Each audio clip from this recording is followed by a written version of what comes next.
all to my bed upon you. All right, there we go. And let's get this guy going. Are we live over here? Yes, we are. Okay. Alrighty. And then we'll do over here. So we're gonna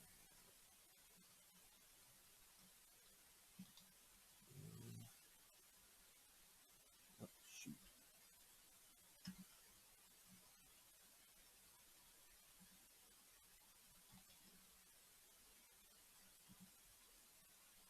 Um, let's see.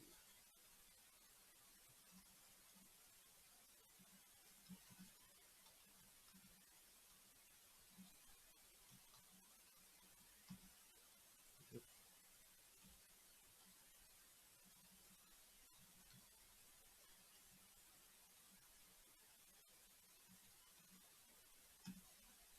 there we go.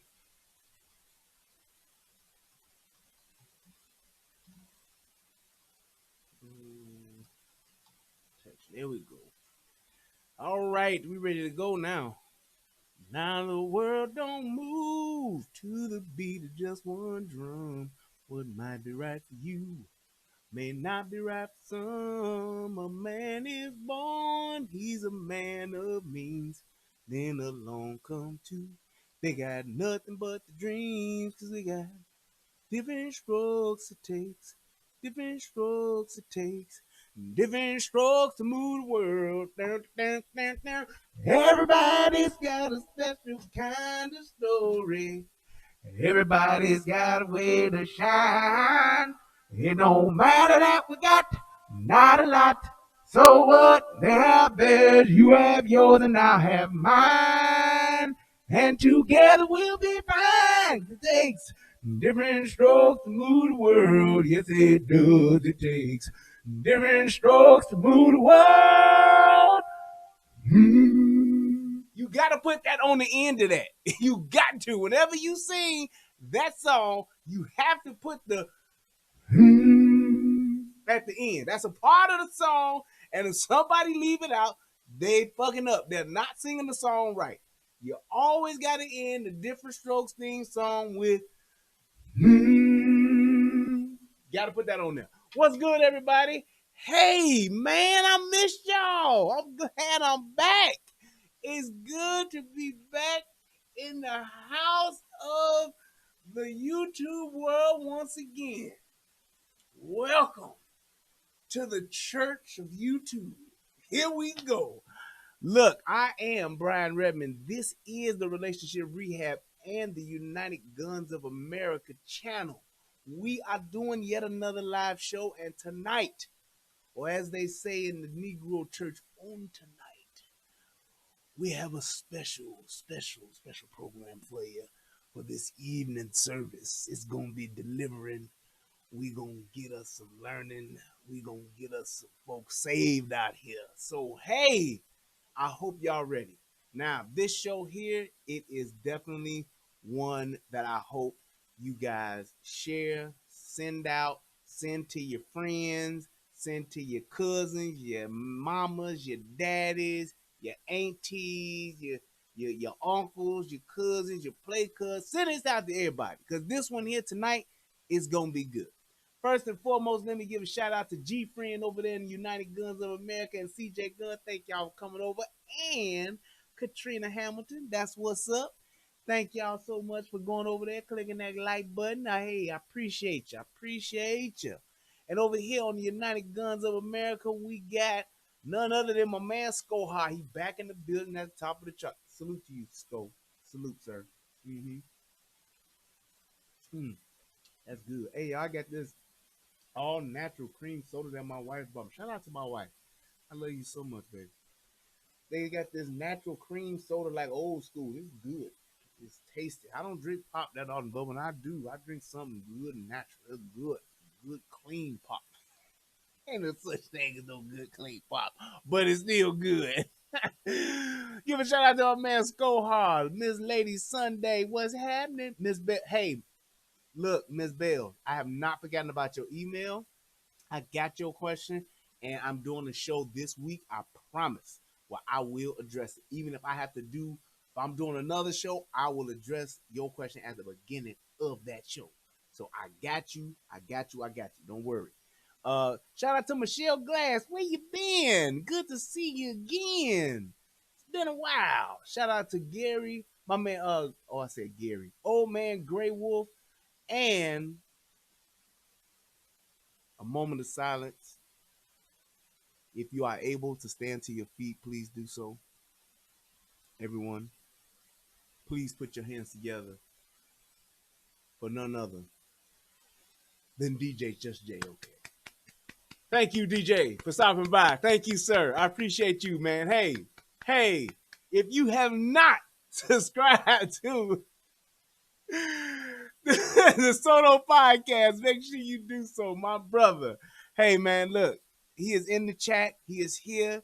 He is there. Y'all click on his name, the three dots. Talk to him. He's a real down to earth guy, even though he's a YouTube celebrity now. I'm just saying, y'all, hey, he's real down to earth. You can talk to him.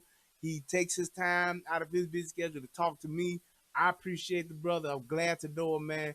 DJ Just J. That's all I got to say. I'm just saying, giving him his respect. Shout out to April Danielle. Shout out to Papa Toot, Papa Tall, Papa Tay, Papa Ty, Papa. We're gonna keep it at that. Y'all know I'm terrible with these names. My man D Strayham. I say Strayham all the time. It's Stram. Hey man, glad to see you back, brother. Back into the fold. I appreciate you. Left third, what's happening? The man, the myth, the legend. I am that. And everybody else that came through, and my beautiful wife. Hey, everyone, I appreciate the love and support from my husband. Hey, baby. Hey, and everybody else, Chorus 15, what's good? Linda Soto, what's happening? Ms.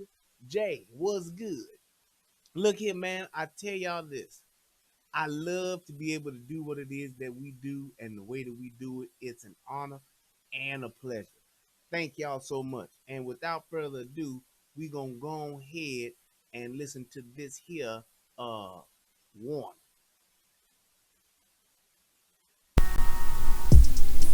Federal law allows citizens to reproduce, distribute, or exhibit portions of copyrighted motion pictures, videotapes, or video discs under certain circumstances without authorization of the copyright holder. This is called fair use and is allowed for purposes of criticism, news reporting, teaching, and parody, which doesn't infringe of copyright under 17 U.S.C. 107. There we go. I had to towel for my heroin, so I had to put that up there. I want the kids to see that, get my veins together. But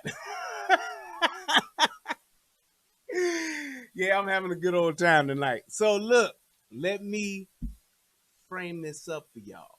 So we talk a lot of times about the Second Amendment. We talk a lot. You see in the news there are concealed carry. There's gun violence going on.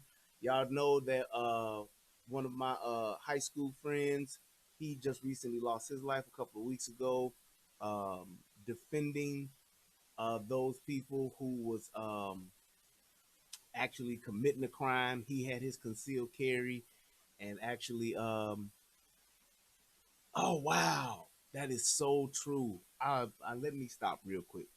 Shout out to y'all know I stop the show every time my uncle comes to the show. Shout out to my uncle Kerry Clay. Yes, yesterday was my uncle Kevin's birthday. My uncle Kevin, who is went home to be with the Lord. I just want to send a shout out to you. I love you, uncle. I know you watching us. I know you watching them Cubs and them Bears still, but I want to send a shout out to my uncle Kevin Clay. I love you, man, and we are missing you. I tell you. But and also if y'all send a shout out or send a prayer up for my brother. He is taken ill and is in the emergency room right now. He's still conscious and still amongst the living, but he's just in the emergency room. So we praying for him, speedy recovery, for everything to work out okay. Yeah. But getting back to this whole Second Amendment thing, this whole gun issue that we have going on. So everybody's talking about guns. Everybody's saying we don't need these guns. We don't need these assault rifles. We need to get smaller magazines. You need to license all your guns, have a gun registry. These Democrats are all talking about putting executive orders in to take our guns. We're going to come get all y'all guns, and then that way we're going to have a safer America. Let me say a couple of things about that before I play this, because this ain't going to do nothing but back up and support everything that I'm saying. Number one, please believe this and know this as a fact.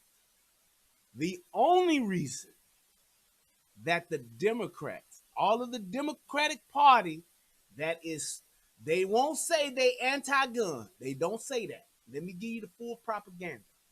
They want you to keep your guns. We don't want to take your guns. We just want to have it a safer America. And these guns that are killing these kids, which is like 0.1% of gun violence is done by these rifles, by the AR-15s and AK-47s, they say that they want to get those guns off the streets. Well, let me tell y'all this. First and foremost, the only reason why they're even talking about it is because it's literally a hot topic. Like how y'all watch, what's the show with the ladies on in the morning with Whoopi Goldberg and what's the other lady, the Jewish lady and the young ladies. There's a bunch of ladies and they talk every morning, and one of their segments is called Hot Topics. This is a hot topic. It's like a keyword. It's like a catchphrase. The View. Thank you, Skoha.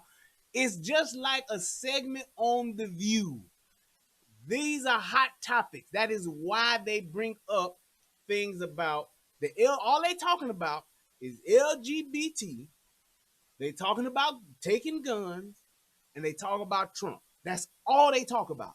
And that's one of my biggest problems with the Democratic Party is that they don't bring no type of agenda to the table. If you watch and pay attention to it, everything that they talk about is talking about we're gonna fix what they did. That's all they do. They don't come with nothing, say, hey, we've been working on this plan for the past 6 years, and the DNC, we figured out a way to where everyone can get free education. They won't do nothing like that. We've come together and we figured out a plan on how we can get a better trade deal with the rest of the country. They won't do that. We've come together as the DNC and we've come up with a solid plan to bring before Congress to get passed into a bill so that we can give 4 million jobs to the American people. They won't do none of that. All they do is talk about what everybody else did and say, I'm going to fix that for you. You look at healthcare, I'll fix it. You look at guns, I'll fix it. You look at what Trump is doing, I'll fix it. Trump's a racist, I'm going to fix it. That's all they do. Literally, that's all they do. If you just watch them and listen to them, everything they talk about is about some shit that's already been done by somebody else, and they're saying they're going to make it better or they're going to turn it around and fix it. That's all they do. They come with nothing, and they say everything that's wrong is because of Trump. That's what everybody say. Just like when we was watching, when we were doing the breakdown about the women, and they were talking about the women owning the conversation, and that woman said that she was fat because of the Trump era. The bitch saying she gained 300 plus pounds in the past 2 years because of Trump. Just listen to how these people talk. The liberal agenda is literally just blaming everybody else for everything that they disagree with or they think is wrong. That's it. Yes, Wendell Williams, Scottie Pippen's sister or brother. Yes, I swear for Lord, that's Scottie Pippen or that damn alien thing from that movie. Forgot the name of it, but that's who that is. But anyway, that's what it is. When you're talking about the agenda and what they're saying as far as guns, they don't know anything about guns. They don't have any real data that they can prove that what they're trying to do is going to bring about change. And their biggest problem, the biggest problem that I have as to why I'm not voting Democratic no more at the moment, is because they don't do anything but tax the law-abiding citizens. Every plan that they got, it's gonna be us getting taxed. We gonna pay for it, we gonna suffer from it, and we gonna have to be the ones that take the brunt of it. I don't care what it is. Yes, they're going to raise taxes on the elite rich, but when it comes to them changing the law, correcting something, fixing this, doing this, affording that, it all comes back to us paying for the shit. And if y'all are cool with that, then hey, maybe you do deserve it. You do. Because when they talking about saying we gonna get these guns off the streets by making them all illegal, cocaine is illegal. Can you go get it? Yes, you can. Marijuana in a lot of states right now is still illegal and has been for years. Can you go get it? Yes, you can. Even in Chicago, when they were like one of the last ones to get on the boat of concealed carry. Guns were illegal in Chicago. You could not own a handgun or carry a handgun in the streets of Chicago during the Chirac era. So, who are the people? And let's just look at this from a logical perspective, like our brother Tommy would tell us. Who are the people that are committing the crimes? Are they going by the law? No. No criminal does. No criminal goes by the law.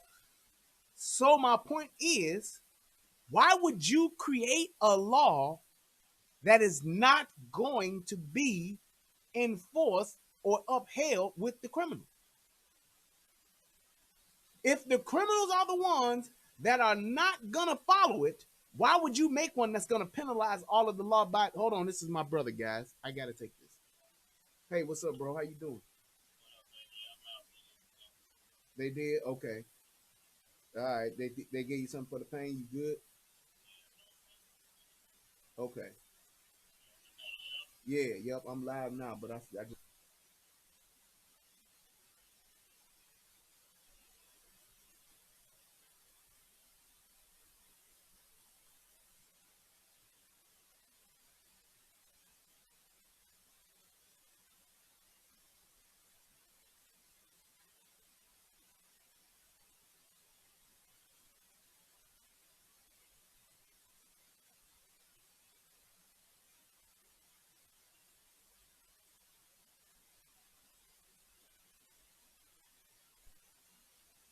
hey, thanks for the prayers. My brother is okay. He is on his way home. So shout out to my brother. Glad you all right, bro. Love you, man. All right, well, thank you. Yeah, they did give him some painkillers, and y'all good. So he might have a little elbow bursitis or something. I don't know, but he all good. All right. So, if the criminals aren't gonna follow the law, then who are you taxing? Who are you stripping the guns from? The law-abiding citizens. That's what you're doing. So, what happens when you do that? Because I get the whole, hey, we make it illegal, and if they still break the law, we lock them up, we throw away the key, whatever. In the meantime of that, what happens to those law-abiding citizens who turn in their guns if they do this buyback situation, which we gonna pay for? So we as the American people, we gonna use our tax dollars. They gonna tax us for us to pay us for the guns we selling back to them that we bought with our own money. If you think that that's even partially okay, you're an idiot.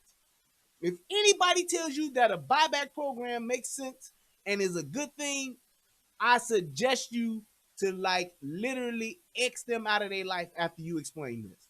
So I go buy a gun with my hard-earned money. I earn my money, I go buy a gun. I pay taxes on buying that gun. I now own that gun. I take my hard-earned firearm that I've earned and worked for. Now I go take it back to the government, and then the government takes my tax dollars that I paid the government to give me back, because they're not going to give me back full price for my gun.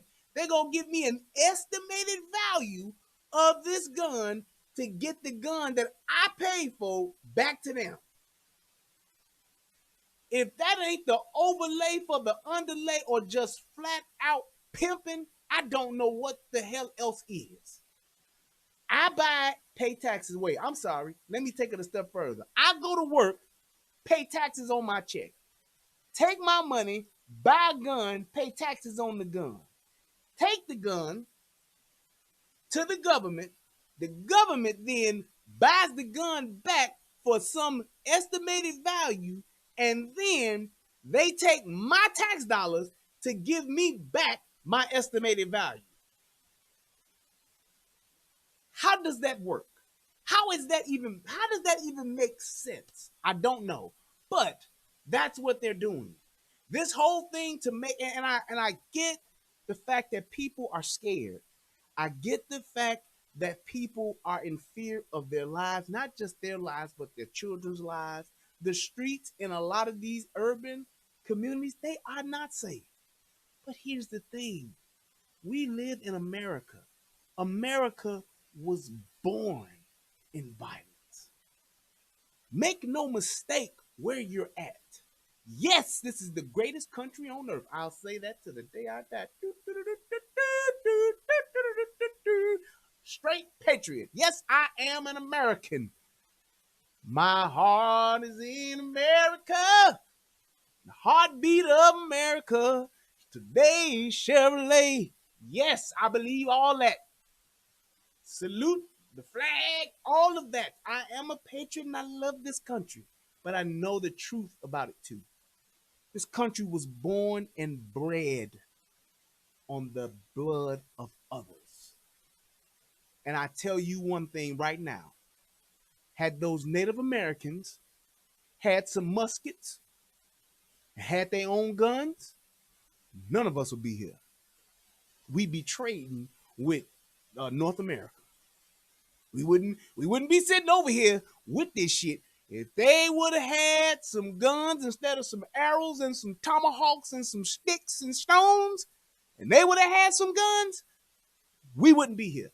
Wouldn't have been no slavery, wouldn't have been no land grab, wouldn't have been no Louisiana Purchase, wouldn't have been none of that. Okay? But that didn't happen. They had guns. And you see what they were able to do. They were able to come over here, push an entire race of people to the edge of the motherfucking continent, which would be California. That's where they stopped and said, all right, we didn't kill enough of y'all. Y'all going to take this little land over here, take that little land over there. Give us about 100 or so years and we'll give you some casinos to make up for this shit. But in the meanwhile, we got to go take care of this shit and get this shit set up. That's what they did. That's what happened. It is what it is. But that I'm just giving you an idea and a background of just the culture of what this country was made from and what it was born in. Guns are a part of America. It is, and it always will be. That is how we established ourselves. That is how we have power. Do you understand why don't nobody in the world want to come fuck with us? It's because we have guns. We have big guns. We have bombs. We have soldiers. We have tanks. We have starship destroyers. We have galactic destroyers.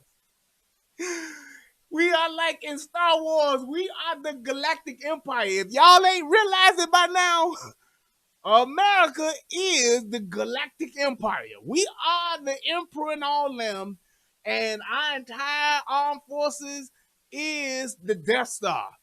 We just ain't taking out no planets yet. That's it. That's the fact. We are the Galactic Empire of this world. Believe it. All them soldiers, them ain't shit but stormtroopers. For all of my Star Wars fans out there. They ain't shit but stormtroopers. That's it.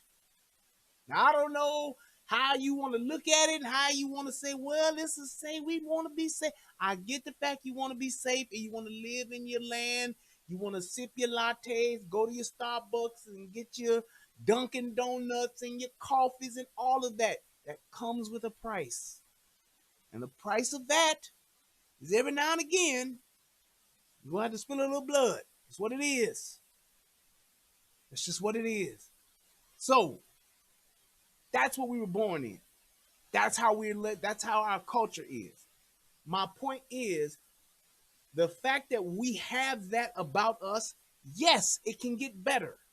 But to do away with the very thing that gave us liberty, gave us freedom from the English, from that whole thing that was going over there in England, it doesn't make any sense. And you trying to tax The law-abiding citizens of this country, it's not going to do anything but make us victims. You give up your guns, you give up your freedom. I'm telling you that right now.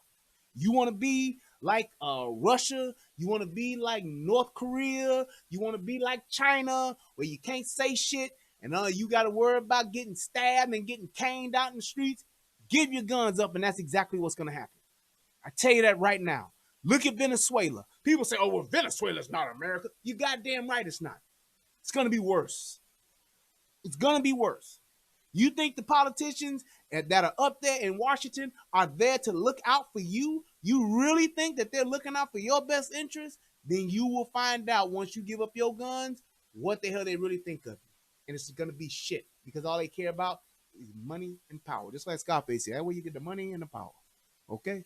You sell the cocaine, you get the money and the power. That's what it's all about.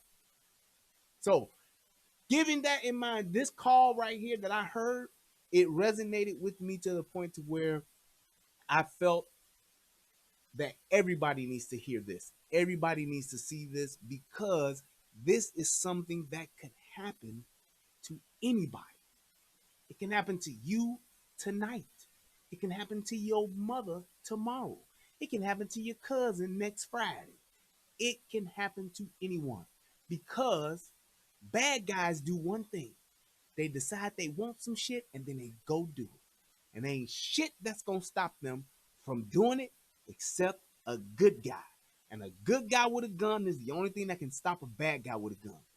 Do not vote. Do not go with. Do not support. Do not thumbs up, like, share, or anything that deals with somebody giving up your freedom to protect yourself. Because you are responsible for your own safety. And this here proves it. Let's do this.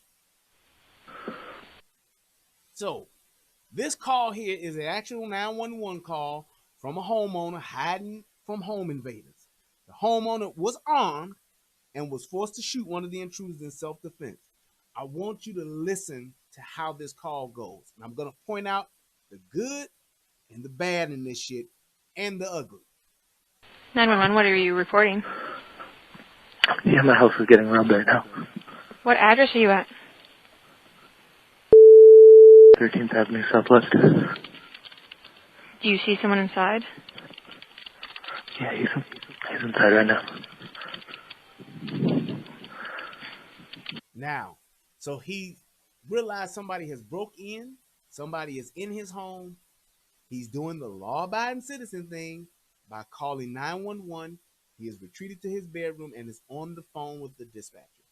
And I'm going to tell you right now, all a dispatcher can do is try to keep you on the phone, get as much information as they possibly can to feed it to the law enforcement officer. Because the law enforcement officer, when that call comes through, it's literally over the radio. We got a radio and we got a screen. She's typing in all of that shit. We're trying to look at that screen to see what's coming up, and we're listening to what she's telling us so we can get as much information as we can so that we can get to the scene of the crime. That's it. That's it.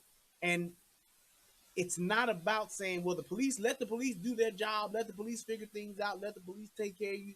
No. The police is, and being a police officer, it's nothing but you are a reactionary entity. We are reacting to what has happened. That's what we're doing. We're coming to what has happened already. It's like being a cleanup crew. It's the aftermath. After shit blows up, then we come on the spot, just like the fire department. We don't do shit until the smoking fire is going on. However, the events leading up to that can literally be the most critical ones that can determine if you survive or not. They determine if you survive or not. If you live or die. What happens with you living and dying, and I'm talking about 90% of the time, it's going to decide that before the police get there. So keep that shit in mind. The instances where the police are there in the moment are so far and few and in between, it's not even worth calculating or talking about. The police actually being there saying, hey, we saw this guy kick in the front door and go in. That happens. It's not even a percentage to even try to calculate. That's how very rare and seldom it happens. You walk into, even when there are instances where police officers walk into convenience stores that are being robbed, or you walk into a bank and it's being robbed. That shit don't happen every day. That shit don't happen all the time. A police officer don't be walking down his beat, twiddling his fucking baton. I've got a hunch. There's something going on in Paulie's store. Let me go take a look. And you go in there and there's a guy, hey man, give me all the money. Put the money in the bags. Or I shoot everybody. I pump everybody full of lead. Yeah, saying yeah. That shit don't happen. When the police get there, we get there after the shit went down, after the person's been shot, after the person's been stabbed, after the ass has been whooped. Now we on the scene. That's just how it goes. That's just how it goes. So it's not a thing of us being there to save everybody. I just want somebody to save me, shorty. We not there to save you. We are there to take an account of what's happened, catch the people who did it, enforce the law, and that's it. Now, if in the meantime, in between time, we can help your ass, save your ass, absolutely we'll do that. But that is not our job. That is not the job of a law enforcement officer. It is not to save your ass. That ain't. That's just not it. Okay, where are you? In the bedroom. Okay. Are you armed? Yeah, I have a gun. Now that's the first big win right there. Let me tell y'all something. And I don't know if this is my phrase, and if it is, then god damn it, let's put a stamp on it. Before you dial 911, make sure you have your 1911. Before you dial 911, make sure you have your 1911. All right? Don't dial 911 until you got your 1911. I think that might be my first shirt for the UGOA. Before you dial 911, first of all, you grab 1911.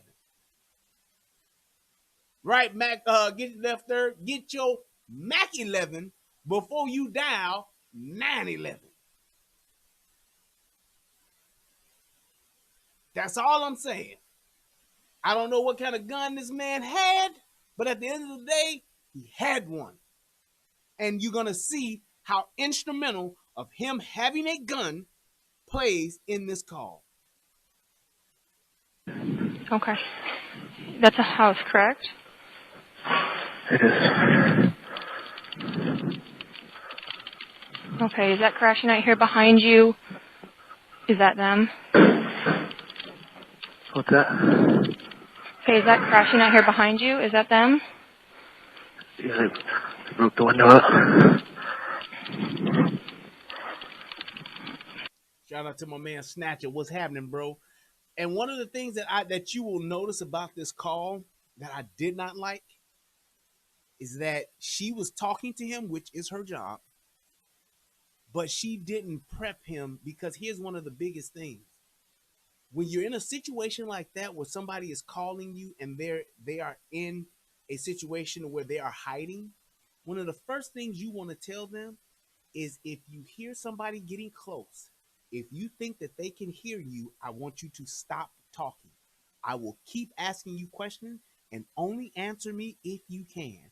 If you for some reason think that these people can, or that person can hear you, do not answer. I'm going to stay on the phone with you this whole time. I will not hang up this phone. You answer me only when you can.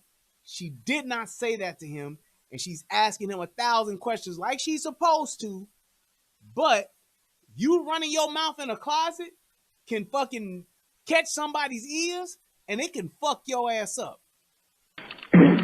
Okay, and you're upstairs? Please, sir. Yep. Yeah.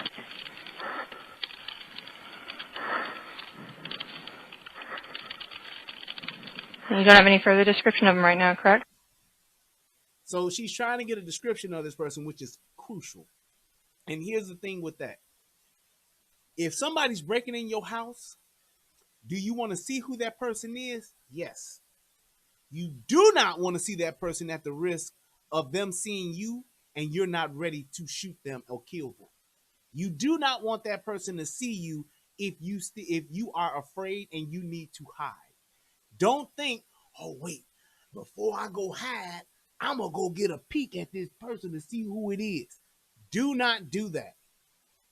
Don't put yourself in harm's way trying to get some information for the fucking police. Don't do it. You do not have to do that. Do not jeopardize your safety or your hiding spot or whatever the case may be by trying to find out what this person or these people look like. Because a lot of times, and especially in today's world, it used to be where you had one cat burglar sneaking in the house and ain't got shit but some tools to break in your shit.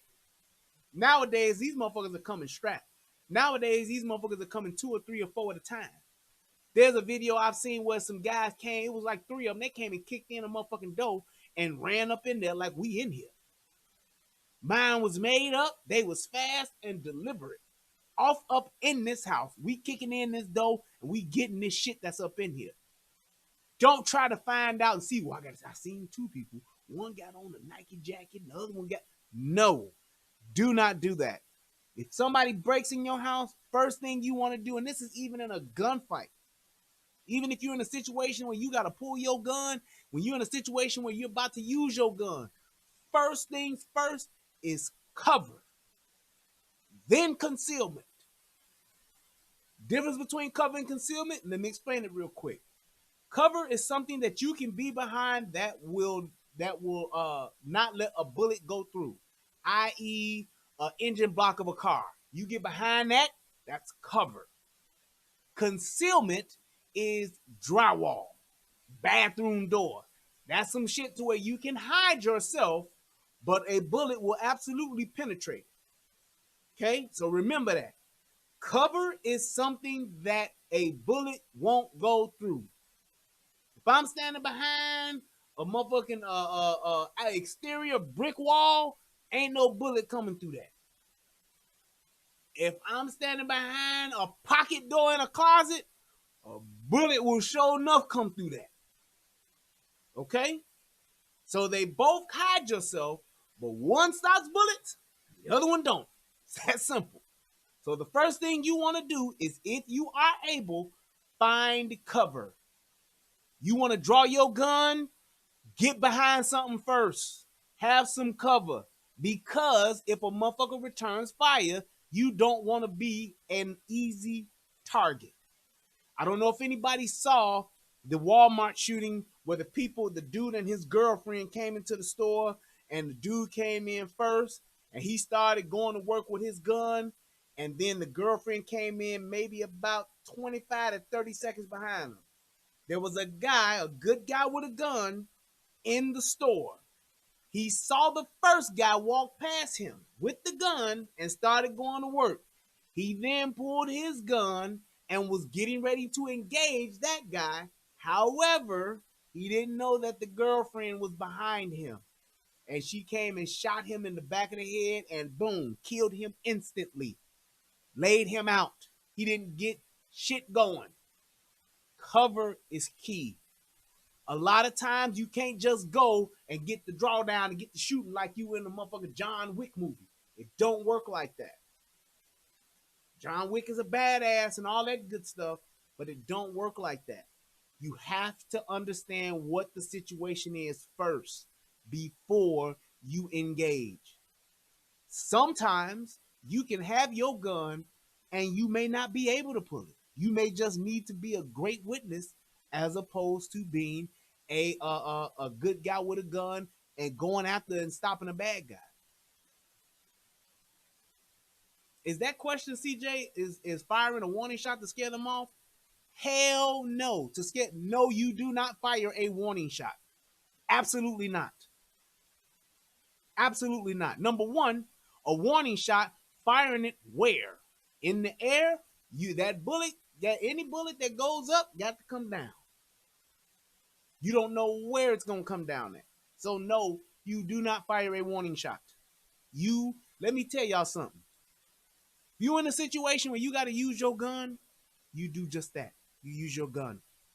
You neutralize that target. Did y'all hear how Amber Geiger talked about, I killed him, I shot him with the intent to kill him? That's exactly what you do. Do not think, well, I'm going to give him a warning first. Pow! Freeze, you scumbag, like Officer Hooks in Police Academy. Freeze, dirtbag! No. If you're in a situation where you see somebody, because the only reason why you should be pulling a gun is because your life or someone else's life is in grave danger or great bodily harm.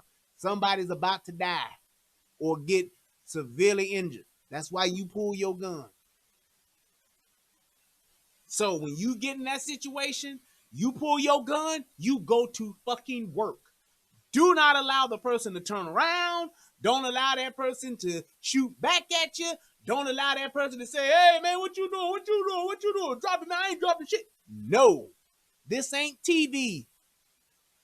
You go in there and you go to work. You see a motherfucker with a gun, he got that gun on another motherfucker, you take that person down. Send him ass. And you keep shooting until that motherfucker's not moving.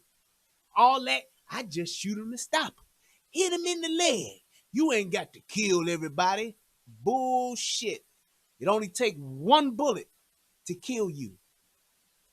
And a motherfucker you try to aim for and shoot in the leg, you one-eye willing in that shit, you want to shoot a motherfucker in the leg so you can be like, ah. Well, you don't know if that motherfucker's on meth. You don't know if he's on crack. You don't know if he's on any type of drugs where he don't feel that shit. Sometimes it takes that wound damage to actually stop a motherfucker. So you have to keep that in mind. This ain't TV. You lay that motherfucker down, period.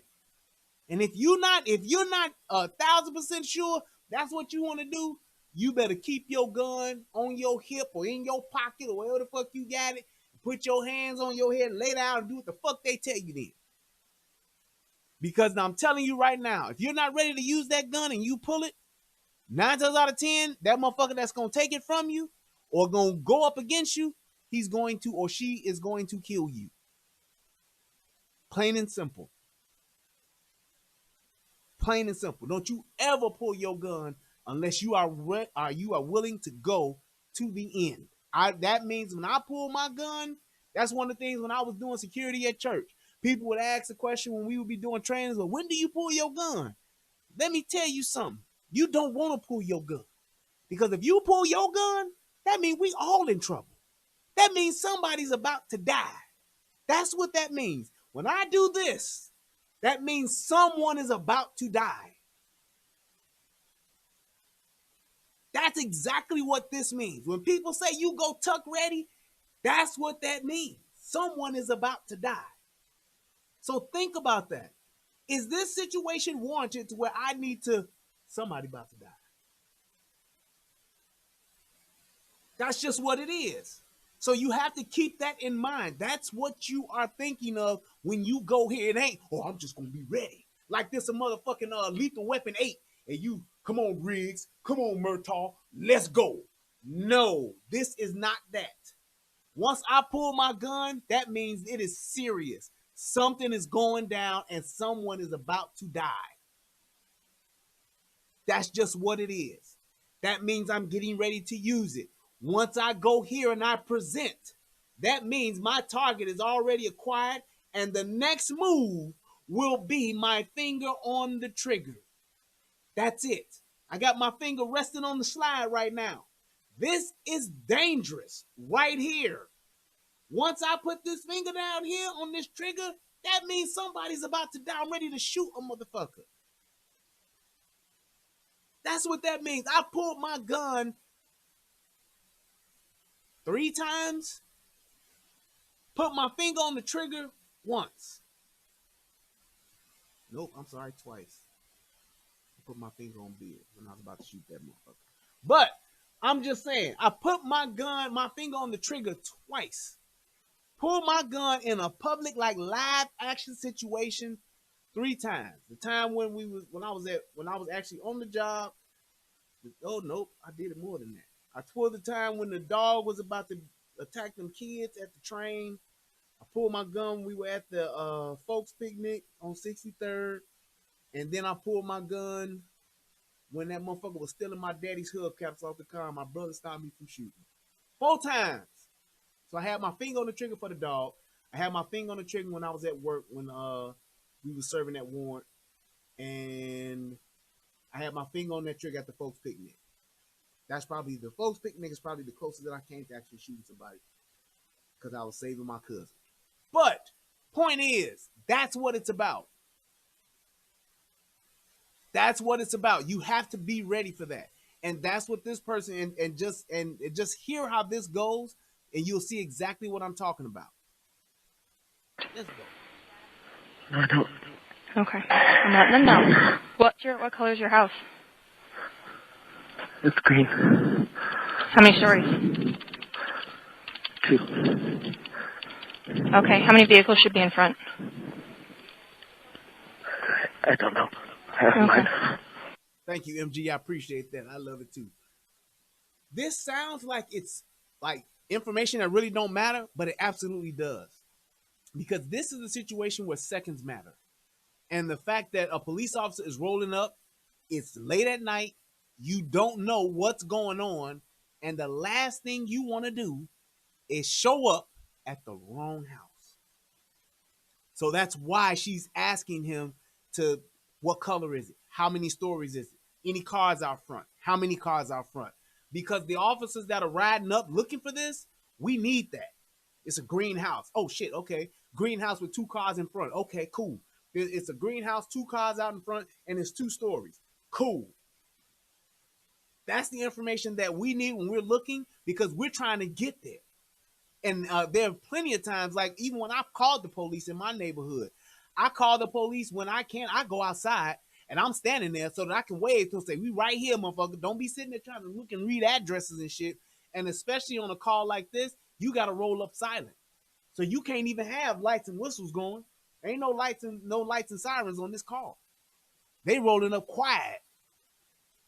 Okay. What's your vehicle? It's a red truck. But there shouldn't be any other vehicles there, right? Now here's the thing too. The homeowner is understandably distracted by the unfolding event, does his best to answer in a whisper. Let me tell y'all something. Like I said, when you're talking to the police, answer when you can. Don't think you have to tell the police, the 911 dispatcher, everything they ask you. You can tell that motherfucker like, hold on, bitch. Quiet. Get out my ear. Put the phone down and wait. All she's doing is asking questions so that she can get fed information. That's all she's doing. And she's going to keep doing that. So a lot of times people will get frustrated at dispatchers. Trust and believe that is what they're supposed to do because you have no idea how important those details are and that information is. It is critical. So give as much as you can, but don't give at the expense of giving away your position. Don't give at the expense of you being discovered. Don't ever do that. You just shut up and let the dispatcher talk. Even if you got to hang up and call back. Because in a situation like this, if he hangs up that phone and she sees that it's him that hangs up, because they'll let you know if it's like a disconnect or if it's them hanging up or if it's the caller that hangs up. If he hangs up that phone, that dispatcher should not call back. And you know why? Because if that dispatcher calls back, what's going to happen? The phone will ring. If the phone rings, even a vibrate, even if the phone vibrates, the light flash like my phone. When my phone rings, this motherfucking light be flashing and shit, and it vibrate. Beep, beep, beep, beep, beep, beep, beep, beep. It does that. If he hangs up, she should not call back because he hung up. And with him hanging up, her calling back, that motherfucker can get him discovered. I can't remember what movie I saw that in. Was that Halle Berry movie where she fucked up and did that? The little girl or some shit was like on the phone or something and she was hiding and she hung up because the motherfucker was coming And then she called back, and then she realized, oh shit, I fucked up. I called back. I shouldn't have called. Yes. Now, if it's a bunch of commotion and shit going on, then yeah, you can call back. But in a situation like this, you can't. So that dispatcher is only going to ask you questions that they can ask to get information, and that's it. How many people there? How many people you think there? What you done heard? Are the lights on? Are the lights off? It sounds like it's annoying, and it sounds like it doesn't matter, but it does. Hyundai, silver Hyundai. So he tells me he has a silver Hyundai. Okay. Bear with me. I've got officers. Okay. Got officers heading your way. Okay. Do you live with anybody else? No, I'm by myself. Okay. Now, I know this seems like a long-ass time, but the dispatch, they're only 2 minutes into the call, and he said the dispatcher tells the homeowner that the deputies are on their way for the first time. Yeah, she should have told him from the beginning, okay, sir, I have the police on their way. They are coming. Just keep giving me information that I'm asking you when you can. When you can't, don't talk, don't say anything. I will stay here with you, no matter what. If you have to hang up and call back, do so, sir. Protect yourself and be safe. Okay.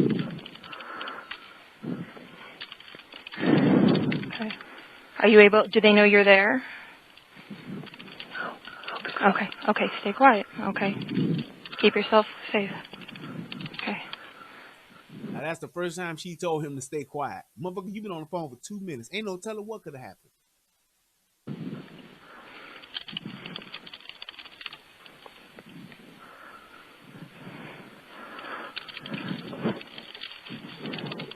Now, all you hearing is breathing. Now, that typing that you hearing, that's her typing in all that information that she's getting, and that's actually coming to the MCT in the police vehicle.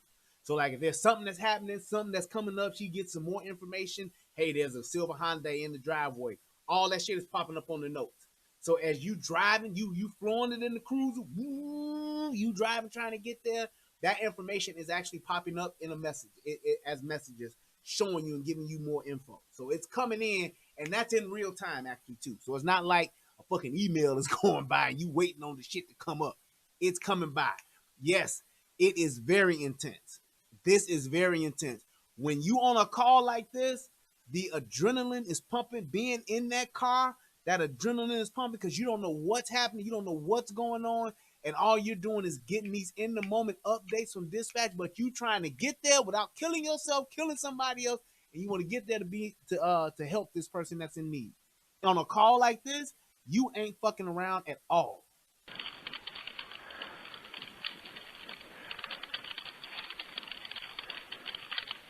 No barking canines, no sirens, no sign of law enforcement response whatsoever. Okay, you're doing great. Stay with me. 3 minutes have now passed since the homeowners called for help. And here's where the shit gets thick. Imagine, and just think about this. You in your house right now. You're by yourself. You hear your front door get kicked in. Not some scratching at the door, not some jimmying at the lock, not somebody picking at the window, not somebody dilly-dallying at your back door, somebody scratching at your patio doors. No. You hear your front door get kicked in right now. In 3 minutes, do you think that a motherfucker who is coming in there to get some shit could grab something in 3 minutes? Take your phone or take a stopwatch, or if you got a stopwatch feature on your phone, and just see how long 3 minutes is. Because this is 3 minutes of nobody there to help your ass. Imagine how many times you've seen videos and seen people getting their ass whooped, how many blows have been given in a matter of a minute. What was that, Rodney King? Wasn't it 58 blows or some shit like that in less than 2 minutes or something like that? But just imagine what you would be doing in this situation. Let me turn it up a little bit. Imagine if you're a woman and this happens and it's 2 dudes, 1 dude, 4 dudes that kick this door in, and it's you and your children, you and your baby, you and your whatever. Thank you, Jason. Your gun is your skin. Let me tell you something. When I get up and I put on my pants, I put on my gun. The next time my gun comes off my body is when I'm getting in bed and I'm taking off my pants. Well, I take off my pants and I get in bed. Can't put them pants off in bed. Don't do that. Reason being, even when I'm at home, if I'm in the kitchen cooking, I'm strapped. If I'm on the couch watching a movie, I'm strapped. If I'm in the bathroom on the toilet, I'm strapped. My gun stays on me. Not just when I leave my house, but from the time I get up in the morning and I put on my pants, my gun stays on my hip. If I'm in the kitchen, cutting the grass, at a barbecue, if I'm in the shower, I got a gun on the bathroom counter. The point is that I keep it with me, because that's the last thing I want to do is say, where's my gun? Oh, let me grab. Oh, shit. It said, oh, goddamn, where did I put it? Did I put it on the, did I have? I don't want to think that. I instantly can do this. And I'm here. I'm ready. That's my point. So just listen to this. In 3 minutes, you by yourself and you in your house and your door gets kicked in. What are you going to do? Who is there to help you? Who's there to save you? Even if you call the police. Let's say, for instance, you just so happen to be closing your blinds and you see them niggas running up to your door. They still gonna kick it in. And they got at least so far 3 minutes to do whatever. Whether it's knock you out, whether it's hit you, hit your kids, grab your purse, grab your TV, do whatever. Even if you done dial 911, you still have 3 minutes of dealing with these motherfuckers. Or this motherfucker. Either way. It just broke out all the windows. It just broke out all the windows? Okay. We've got officers on the way, okay. Can you hear how many people are there?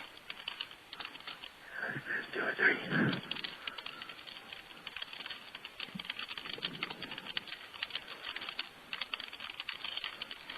Just think about you being by yourself. No police. You waiting.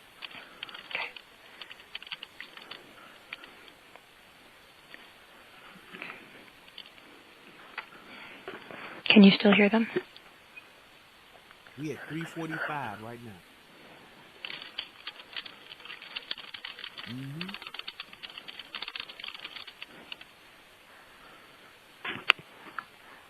Okay, is your door locked?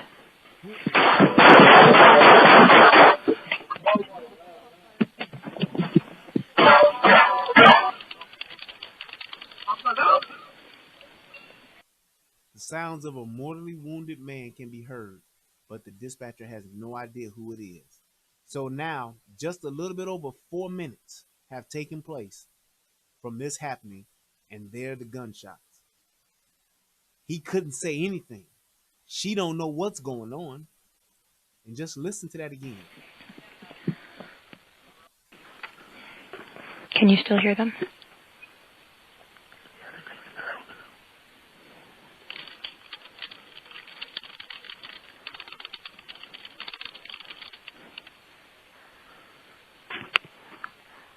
Okay, is your door locked?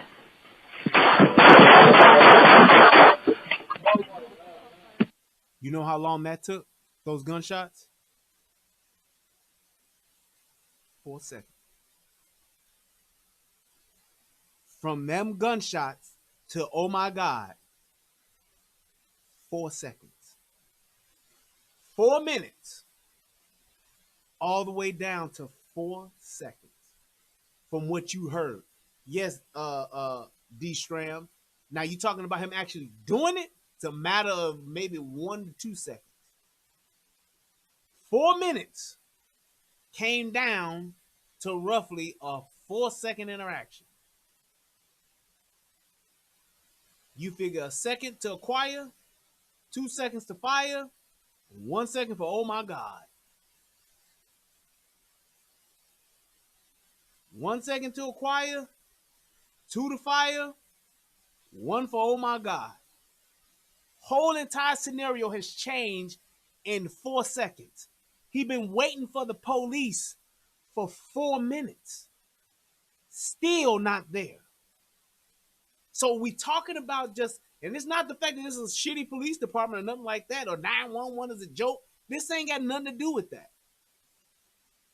This is about the time it takes for it to go from bad to worse. For it to go from terrifying to horrifying. To go from scared to dying. To go from saying, hey, oh, I don't know what that is, to going to, I just shot somebody. 4 seconds. Police waiting on 4 minutes. Put that on the scale and tell me which one weighs the most. Do you want to wait 4 minutes and hope that the police get there? Or do you want to have the power to save your life in 4 seconds? That's the question that you have to ask. Because all it takes is a second or 2 seconds for that person to do something to you that you can't recover from.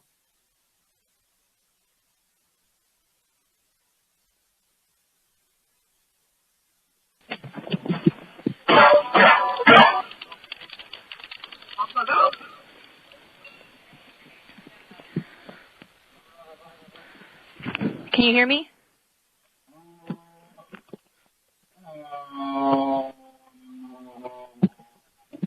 Now that right there, now that's some real shit right there that you hear. What the dispatcher is hearing is called agonal breathing. It's the sound of the body struggling to oxygenate the brain. That's exactly what that is. Can you hear me? Hello?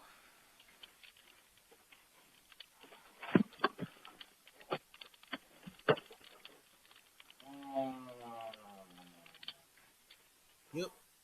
Agonal breathing can persist even after the loss of a pulse. The dispatcher knows that someone on the other end is dying. That is definitely the sound of somebody dying. That is their body struggling to get oxygen. That is their body struggling to survive. The system is offline and it's trying to recover. It's struggling. That's exactly what that is. This is so real. It don't get no realer than this. The only thing that can be realer than this is to actually see the actual footage of it. But that's exactly what happens. That's the reality of a shooting. That's how it happens in a shooting. Just like that shooting of the dude and the dude in the car with the dude and the chick is playing with the gun and she shoots him in the head, which I believe was on purpose. The bitch was just on some bullshit, some setup shit. But anyway, when she shot him in the head, how you instantly heard that dude, oh, that's what happens. You hear me?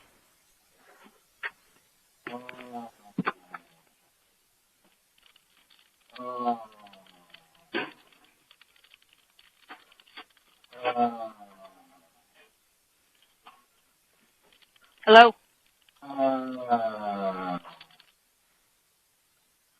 5 minutes. 5 minutes have passed. 4 seconds have turned this shit the other way around.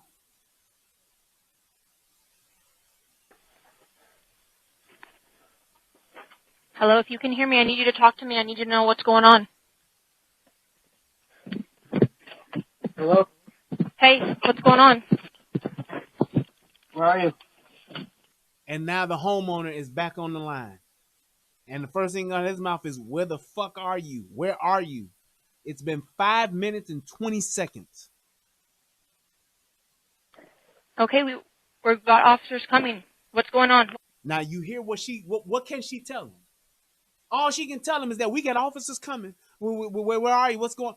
all she can do is ask questions because she can't do anything for you. And this is my point. She's trying to help you as best she can, but she can't do anything for you in the moment there in real life. The police are on their way to assist you and to uphold the law of this guy committing a crime of home invasion. They're there to help you, but they're not in the moment there with you to save you. It's only you. And if you are by yourself, you are in this moment, click the goddamn like button because I'm dropping some real knowledge right here that can save your ass. Click the motherfucking like button. But if you are in this moment, the only thing you have is yourself. And that's how this goes down 99% of the time. It's just you by yourself. Why shouldn't you have the best tool available to help you do that? To protect your own life? How dare the government, how dare some fucking congressman, how dare some former vice president, how dare some politically running for president, politically charged campaign try to tell me that I can't have the most effective tool to save my life when it's just me by myself? How dare anyone tell me what I can have to protect my life, my family's life, my daughter's life, my wife's life, my loved one's life? How dare anybody tell me what I can and cannot have to do so? So to that point of people saying you don't need AR-15s, the hell I don't. I do. Because here's the thing. In this scenario here, it seemed like it was just one. But what if it's four? How can you hold off 4 people with a 6-shot gun, with a fucking revolver? How can I hold off 4 people like Joe Biden said? Just by a shotgun. A shotgun has 5 rounds. Most of them do. And we're talking about a pump action. Most pump actions have 5. I think on the tactical end, you can get maybe 7. Who the fuck knows how to buy? What average homeowner knows how to buy a fucking tactical shotgun? But let's just say we all do. 7 shots. Not to mention, I have to pump after each one. Boom, shack, shack. Boom, shack, shack. Boom, shakalaka. Boom, shakalaka. Boom, shakalaka. Boom. That's what I have to do every goddamn time. 8 on a Mossberg. Okay. There you go. How many people gonna get a DP-12? How many people gonna buy a Foxtech? What's the Foxtech one that I really like? That Foxtech is really, really sexy. Or a Vepr 12. How many people are gonna buy one of those? And then you got a big dumbass drum on it. You see what I'm saying? So when you're talking about what somebody gets to dictate to you, what you have to protect yourself with, everybody's not a fucking crack shot. Everybody doesn't have an eagle eye to say, oh, if it's 5 people coming in, all I need is 5 bullets. I'll take out 5 people with 5 shots. Because I can shoot. I go to the range every day. I practice. I'm a marksman. 12 on a Kel-Tec. And then when you're talking about a 12-gauge shotgun, what are you going to have in there? Double-aught buck? What you gonna have? Slugs? Either way, it's a cumbersome shoot. It takes too much time. You got some bird shot and buck shot. You alternate. Even people tell you alternate the shot. You get 1 bird shot, then 1 buck shot.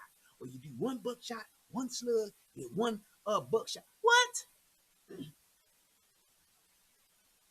Do you really want to concern yourself with counting shots, counting bullets, or do you want to just be able to pull the trigger as many times as you need to? Then you'll have people throw out this statistic. The average gunfight only takes about 4 to 6 rounds. Okay, what if my gun battle ain't the average? Guess what I got on the goddamn scale? My ass is in the balance of all of this. So I'm gonna get in a gunfight, but I hope and pray to Jesus it's only one of those 4 shotgun fights. Cause I only got me a 38 special. Looking like I'm in a goddamn 1970s black exploitation film. Who wants to deal with that? How many people out there can actually be accurate with a shotgun? How many women are comfortable with being accurate with a shotgun? What about recoil? That plays a matter. That plays a factor. When you're talking about getting into a gunfight, you want to get into a gunfight with the most effective weaponry possible. That's just like saying, I'm going to go buy some knives. Well, all right, you're going to buy some knives and cook in the kitchen with? Well, you can buy these dull ones, or you can buy these really sharp German steel ones. Which one would you buy? I think I want the German steel. Give me the Wusthof, sir. And if you ever get a chance, Wusthof is some very fine cutlery. I swear by it. So you think about that. Why would I have to deal with something where I can't be as effective? Yes, a shotgun can kill a person. Yes, a shotgun can do damage, but so can an AR-15. Why should I have to be told which one I can or can't have? And then you're talking about the people who are telling you what you need and what you don't need. Don't live in your area. They don't live in a high crime area, and they don't have to worry about a gun because they got fucking security that carries them for them. All these presidential fucking candidates walking around with fucking Secret Service who are armed to the fucking teeth.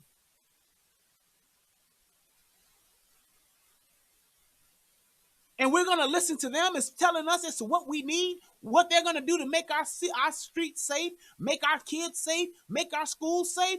Bullshit. Because this guy right here, he only had 4 seconds to live or die. Kudos to him for making the right decision. Because we're still 5 minutes and 24 seconds, no police. What happened?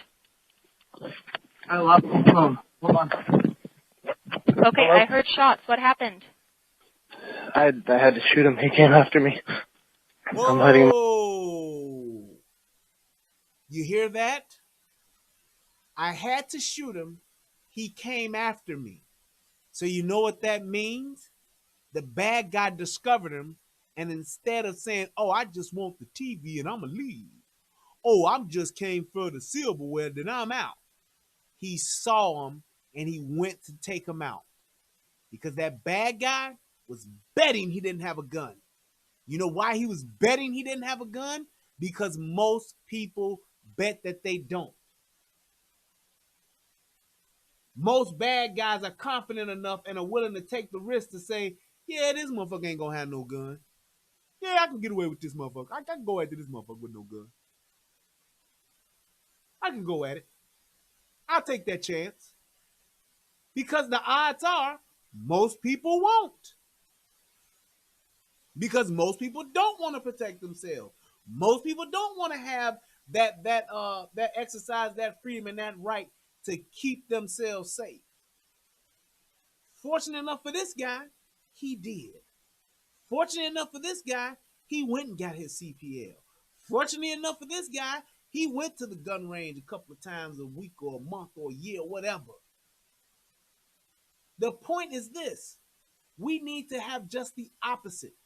We need to make sure that our law-abiding citizens have more guns because they will deter those that don't, those that want to come and commit crimes. It will deter them.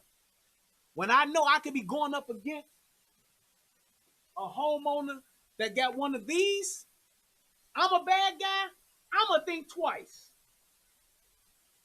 If I know that I can encounter this in this door, when I kick in this door, and it's a badass, fine, chocolate black motherfucker with one of these, motherfucker ain't going to kick in this door. That's the difference. This is what anybody should be able to have. This is what you should have. Because when 4 motherfuckers come through your door, You ain't worried. You ain't worried about no bullet count. You ain't worried about no problems. You ain't worried about 5 people, 4 people, 6 people, 10 people, because this right here, this is what it takes. When you got a small gang, this is what you got. This is a gang buster. You got a small group of young thugs, this is what breaks that up.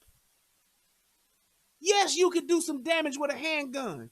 You know what they say what a handgun is for? A handgun is a tool that helps you get to your rifle. That's what this does. This helps me get to this. Think about that. This will help me get to this. That's my point. Because once I got this, I'm a very formidable adversary. This is easier to shoot than a handgun. This is more accurate than a handgun. This does more wound damage than a handgun. That's why you want this. Because when I shoulder this, all I'm doing is looking, pointing, and shooting. Recoil, minimum. Accuracy, excellent. Red dot, target acquisition, easy. Forward grip, hold it steady. That dude could have been on that phone and been like, hold on, bitch. I'm breathing heavy and I'm ready. Soon as that motherfucker come through that door, bam. Second motherfucker come through that door, bam, bam. Third, fourth, fifth, bam, bam, bam, bam, bam. Now, when you gotta drop mag, yeah, you might be in trouble, but you done took care of a lot of business with this. You can return fire, you can send fire, you can get fire, it don't matter. I want the most effective means necessary to save my life, to protect myself.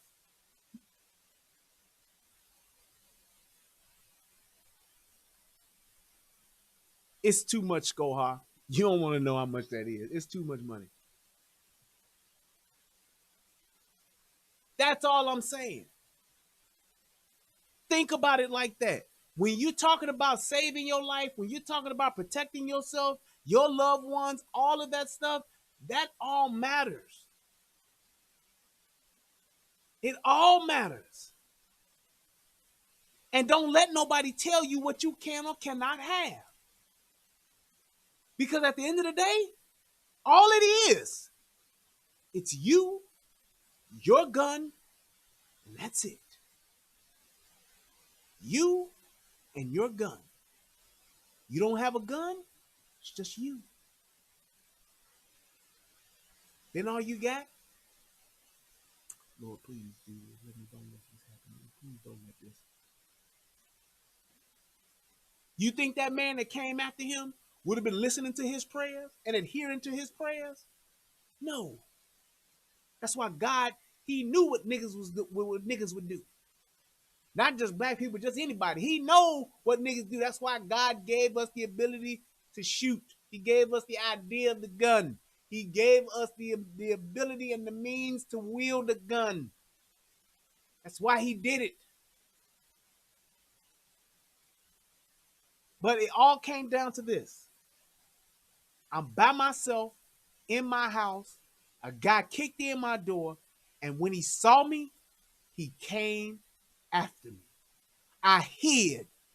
I was quiet. I called 911. I was waiting on the police, and he still came after me. The evil is inevitable. The bad guy is inevitable. The fox in the hen house is inevitable. The wolf amongst the sheep, it's inevitable. It's not a matter of will it come, it's when it comes. Are you going to be a sheepdog? Are you going to be a sheep? Is the question that you have to ask. My closet, my bedroom. Okay, where are you right now? Sorry, I don't know. Because here's the other piece to this. And here's the part that you don't want to think about. Here's the part that the politicians won't talk to you about. What happens when it's you? that has the agonal breathing? What happens when it's you that's on the ground and your body is trying to oxygenate your brain because the bad guy shot you? What happens when it's you that's laying there gasping for air, gasping for breath, trying to have motor function? What happens when it's you that's been shot? You know what's going to happen? That very same politician is going to get on the TV, it's going to go before the media, and it's going to say we need to take more guns away. This is tragic what happened. That's what that politician is going to say. That politician is going to come and take pictures with your family. That politician is going to come and sit with your family and say, I've talked to the family of such and such who died, and it's a shame. We got to get more guns off the street. That's what that politician is going to do. They're going to use your loved one. They're going to use you that has died in this moment. And they're going to try to do nothing but promote their agenda with it. They're going to take your death. They're going to take your kid being shot at a school. They're going to take your school shooting, your home invasion, your liquor store robbery. They're going to take every last one of you that gets shot in a situation like this. And they're not going to do a damn thing about it but try to promote their agenda. That's what they're going to do. You have a choice. Hope a politician does what's best for you, or be prepared for those 4 seconds. That's all it is. No, you're I'm in okay. my bedroom upstairs. Okay, so if I'm coming up the stairs, where is There's it? more people. There's still more people. Oh. Boom. Do you hear that? There's still more people. There's still more people. And you talking about a politician that's telling you you only need 10 rounds. You're talking about a politician that tells you you only need a shotgun. You're talking about politicians that says you don't need guns. We're going to come take all your guns and you're going to be left here with a fucking knife.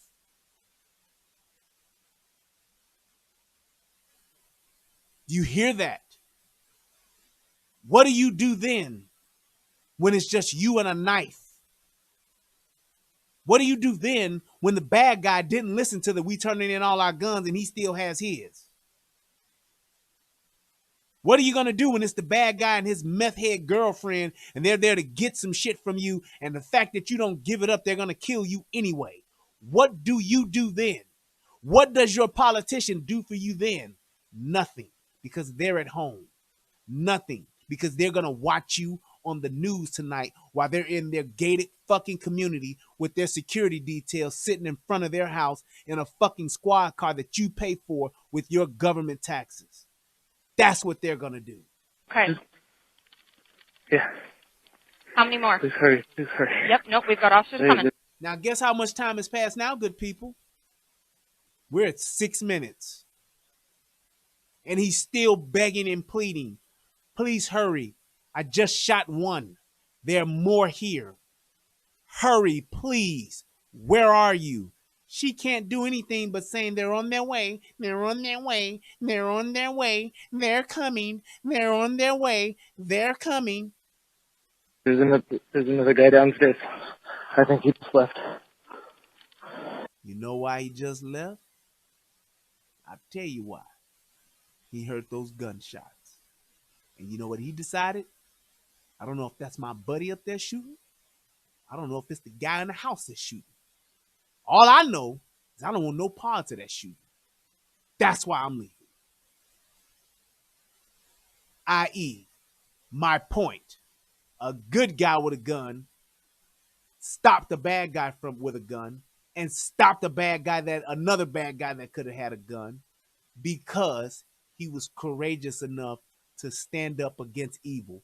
He was courageous enough to not wait on the police, because if it was 6 minutes in, he's still waiting. If he didn't have a gun, he'd have been gotten his ass whooped by now. And she'd just be on the phone typing. You still there? You still there? You think about that. You think about you getting shot. You think about you getting stabbed. You think about you getting beaten with upside the head with some fucking trophy or some bludgeoning, some bottle or brick or whatever, to the point to where you're fucking unconscious, bleeding on the ground, and the only thing you hear is you take your last breath in this world. Your last moments in this world would be this. Are you there? Hello, are you there? Sir, are you with me? Sir, are you there? Sir, are you with me? Sir, are you there? Who wants to die like that? Do you want to die like that? Do you want to die laying there with your phone being next to you, gasping for breath, can't call for help, and all you hear is a bitch typing, asking, are you there? Yes, I'm here, bitch, by myself, bleeding because this asshole decided to fucking stab me, shoot me, beat me to death. Where are you? Sitting in a nice, cool, dark, dim fucking dispatch room, talking to a goddamn police officer via text who's speeding his ass here on the way, but goddamn it, at the end of the day, he ain't gonna do nothing but draw the fucking chalk outline and call for fucking backup when he gets here. Because it's not his job to protect me and save me. It's mine. Don't you give up the only thing that you got that can stop a bad guy because some fucking politician is telling you if you do, it'll make the world a safer place for you and me. Don't you dare do it. Okay, did you get a description of it? I didn't. Okay. And I'm not knocking the police department, but just listen to what the only thing that she can do for you. The only thing she can do for you is ask you, do you know what they look like? Are you still with me? Are they there? Where they at? What they doing? Are they in the kitchen? They in the bedroom? What they wearing? How many is it? She can't do shit for me but ask me questions. When your ass is on the line, when your life is on the line, when your family's life is on the line, do you want a motherfucker there to help you or do you want a motherfucker there to ask you questions? Because at the end of the day, the only thing that can help me at that moment is Mr. Glock 17 right here. Gen 4. That's it. That's the only person who can help me right now. If we want to say guns is a person, this is my best fucking friend right now.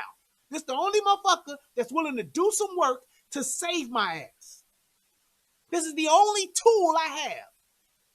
This phone ain't gonna do shit for me, but be a witness and broadcast the fucking tragedy of my life ending. Hello, are you there? Are you there? You still with me? I'm typing as fast as I can. I'm trying to help you. We're on the way. Just hang in there. Just take as many stabs as you can. Just take as many gunshots as you can until we get there. We'll get them, even after you're dead and gone. I hope you got insurance. I'm sorry this is happening to you.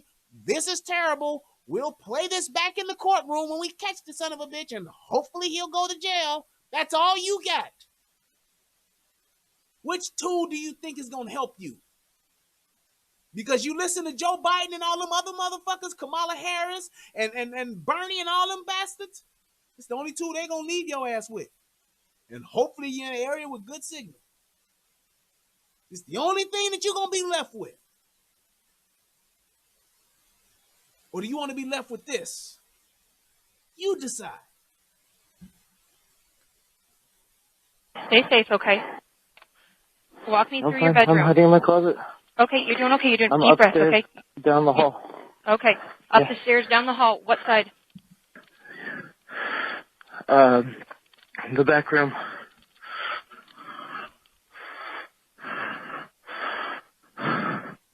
Okay, you're okay. You're okay. Did the person that you... We had 6 minutes and 30 seconds. What is he doing? He stopped one bad guy.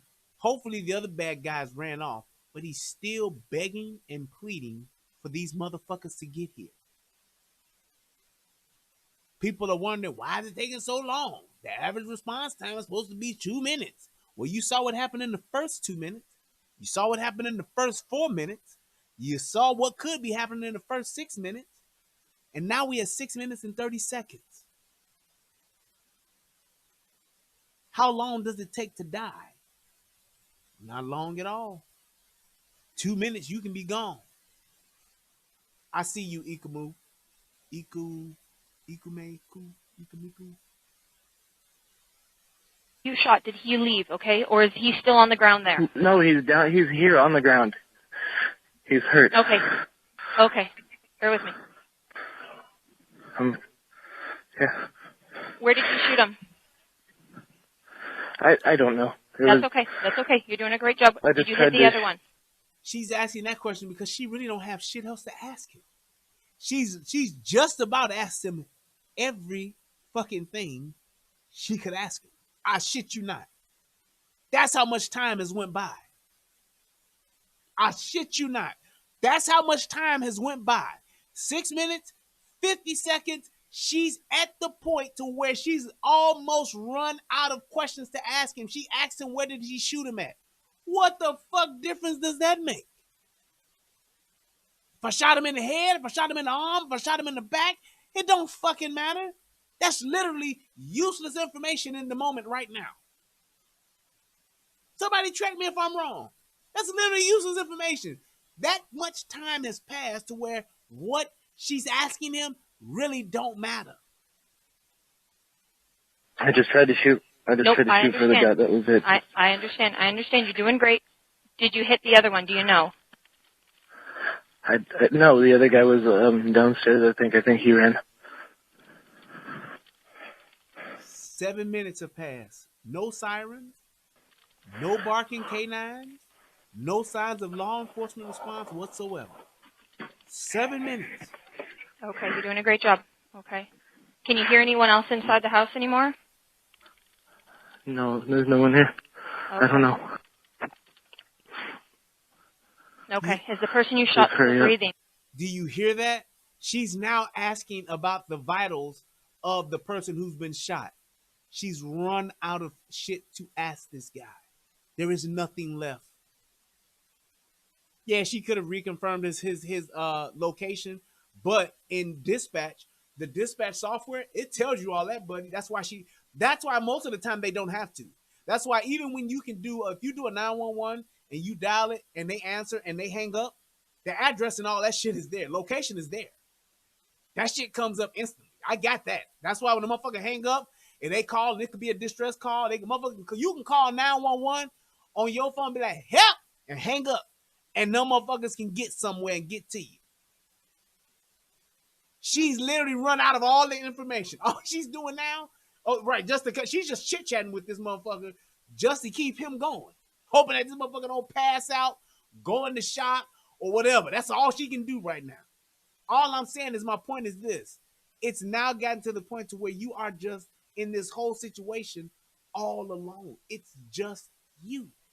This person that done ran out the house could have went to the car to get some more guns, to get a bigger gun, to come back in and say, oh shit, this motherfucker done shot my brother. Let me go get this AR and come back in here with this motherfucking Mac 11, or let me come back up in here with this Tech 9 and let me kill this motherfucker to get my brother out of here. Can you tell? No, I know. We're getting there as fast as we can. Yeah, he's still breathing. Hurry up. Okay. Are you in the same room as him? Yeah, I'm still hiding in the closet. Okay, you're doing it. So my man then had to step out the closet like R. Kelly because he was trapped in the closet.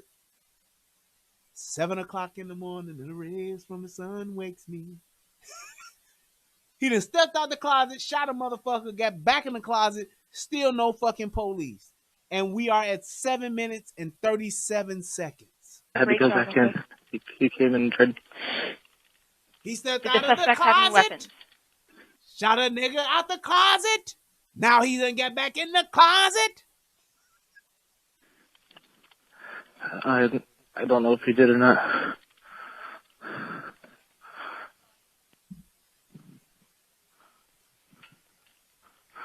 Okay, you're doing a great job. Bear with me. Silent. We're getting there as fast as we can, okay? Are you okay? Are you injured at all? 8 minutes. I'm okay. I'm okay. Okay. Okay, do a great job. I'm going to stay with you, okay? Because I'm going to have you put that gun down when officers get there, okay? Now, here's where shit starts to go left. And I'm going to tell you the shit in here that I do not like. Yep, the gun will be done. No, I understand. Okay. You're doing a great job. Do you have any idea who these people are? What the fuck, bitch? How would I know that? Do you have any idea who these people are? Doesn't matter. What the fuck you mean? Do I know who they are? Do I have their social security number? Have I vacationed with them before? Do we frequent the same shopping centers? Do we go to the same grocery stores? Have we seen them at the park? Do we hang out with them? Do we go to barbecues at each other's house? Bitch, I don't know. I just shot a motherfucker who was breaking into my house. I have no idea. I never see him. I have no idea. Bitch, where your people at? There's another person. Yeah, you can send that to me, Arcade. You said you think you're someone else? See? Yeah.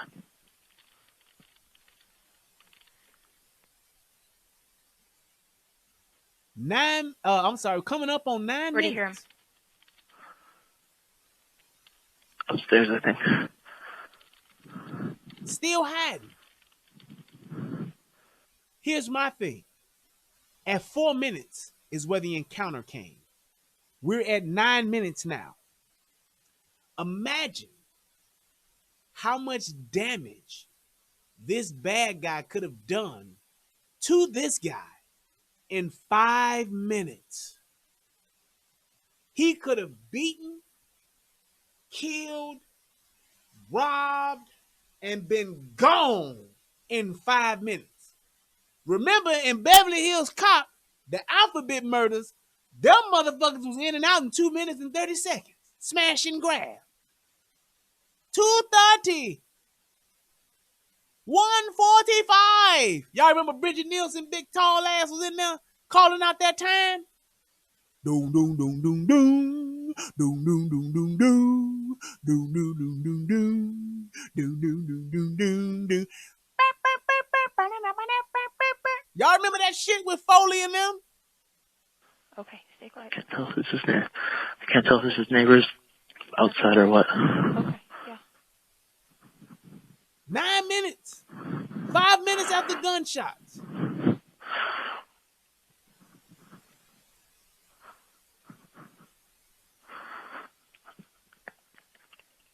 This guy's still alive, but he's gonna need help. You see that? So you hear that. You heard that, right? As DJ Just Jay would say, put a pin in that. This guy is still alive, but he's gonna need help. Is he still breathing? Yeah, looks like it. He says yes. Okay. Can you still hear someone inside? Bitch, where your people I at? think it's just people outside. I don't know. Okay. Do you want me to open the front door or anything? Nope. Stay where you are. So we have officers coming around the back. 9 Okay. minutes and So if you 45 hear any seconds noises, since the don't worry, call all right? began. The dispatcher finally learns that deputies have arrived on the scene. 9:45. And they've arrived. They have not entered the house yet. Okay.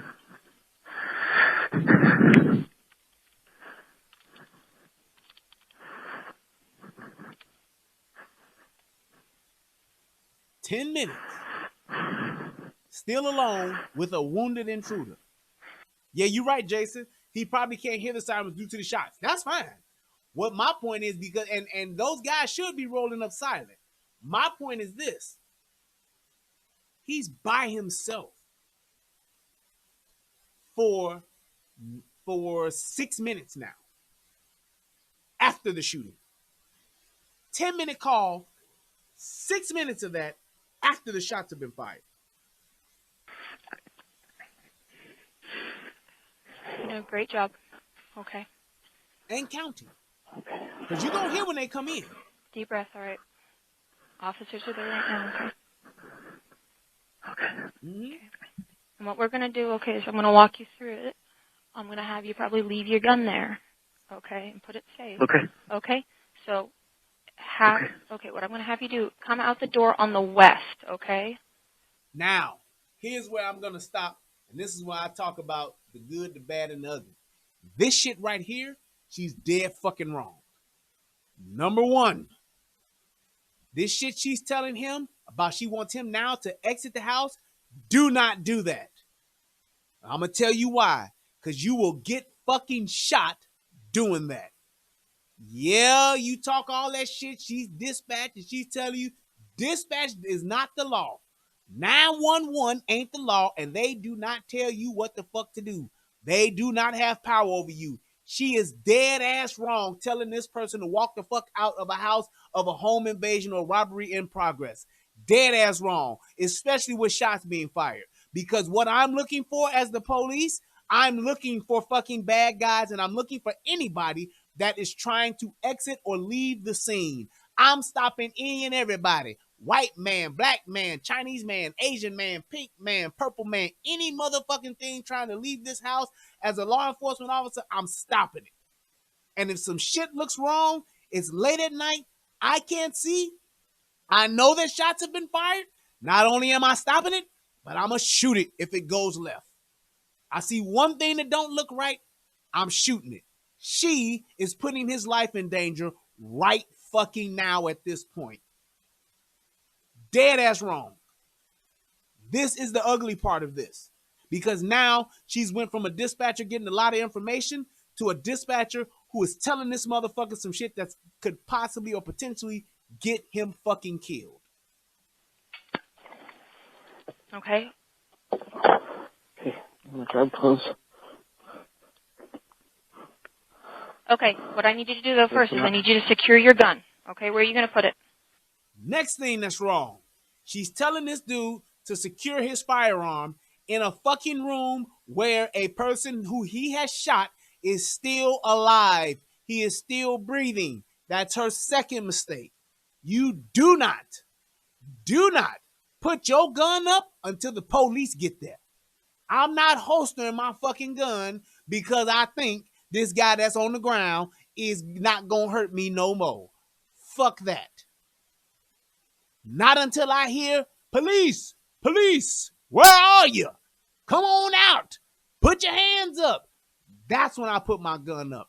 Not when dispatcher Diana is sitting here on the fucking phone trying to see or trying to hear what the fuck I'm seeing. She has no clue as to what the fuck is going on. She has no clue about my environment. All she's doing is keyboard typing and talking. That's it. She's not there with me.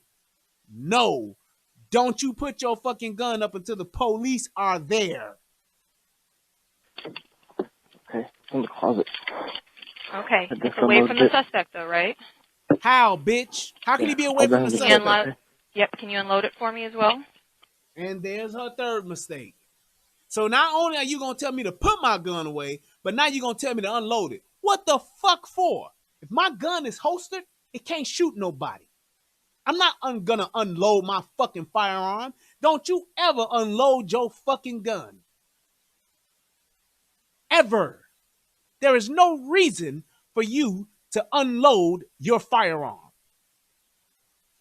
Somebody correct me if I'm wrong. You tell me a situation where you are needing to unload your firearm, even with the police coming on site. Once the police arrive, wonderful, great, come clean up this fucking mess. But I'm not gonna unload my fucking gun. What the fuck difference does that make? Police see an unloaded gun, they gonna shoot at me just like if it was loaded. Oh, wait, don't shoot. That gun's unloaded.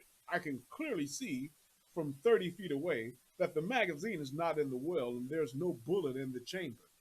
Do not fire. The fuck kind of dumb shit is that? Right now, that's a bitch who don't carry guns. That's a bitch on the phone who don't know about guns. That's trying to tell a motherfucker what to do with a gun.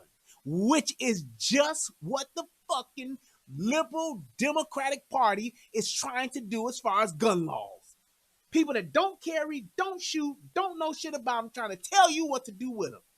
Anybody who has any gun knowledge, anybody who's had any tactical training would have told you you do not have to unload your gun. And you shouldn't be instructed to. What if this fucking asshole gets his second win and gets up? Now what I gotta do? Oh, bad guy is back. Or Second bad guy never left the house. I just couldn't hear it. And now he's here.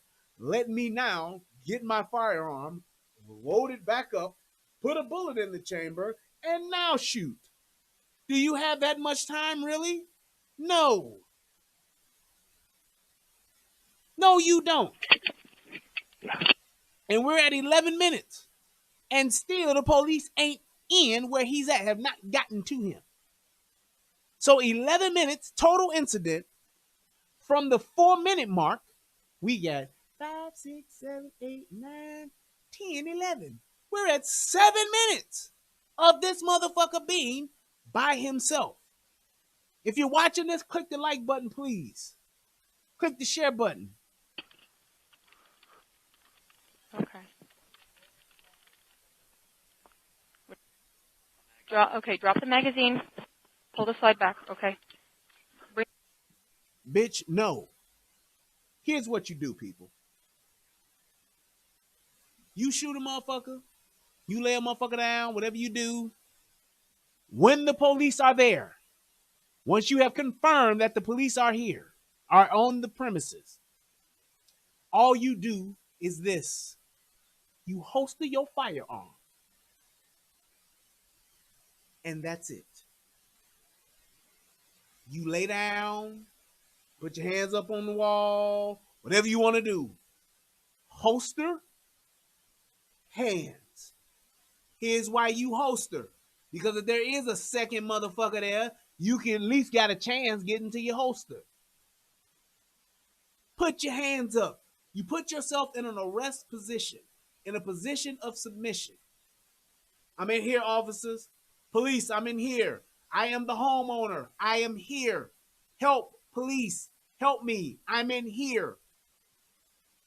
Officers, please help me. I'm in the closet. I'm like, God, please don't let this man open his closet. He goes in the bedroom and looks behind the door. She says, baby, come back to bed. He says, bitch, say no more. He looks under the bed and looks under the dresser. He looks at the closet. I pulls out my Beretta. Now he's up at the closet and he's opening the closet. I can't help it. I love R. Kelly. Free R. Kelly. But that's what you do. You put your hands up. You're under arrest. Interlock your fingers, put your fingers on top of your head, whatever the case may be, because as trained police officers, what hurts you? Hands. If I see your hands, I'm good. If I know where your hands at, I'm all right. Don't put your hands behind your back. Don't put your hands in your pocket. Put your hands up here, behind your head.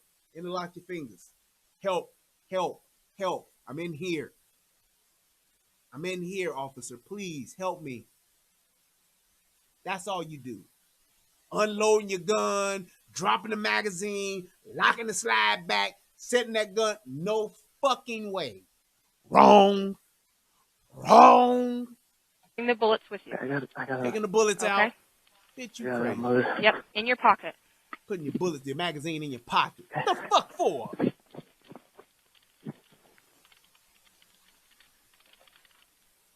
Okay, and then we're going to walk down together to the west door, okay? Now she's telling this motherfucker to walk down to the west door. I'm going to tell you like this. I've been in this house for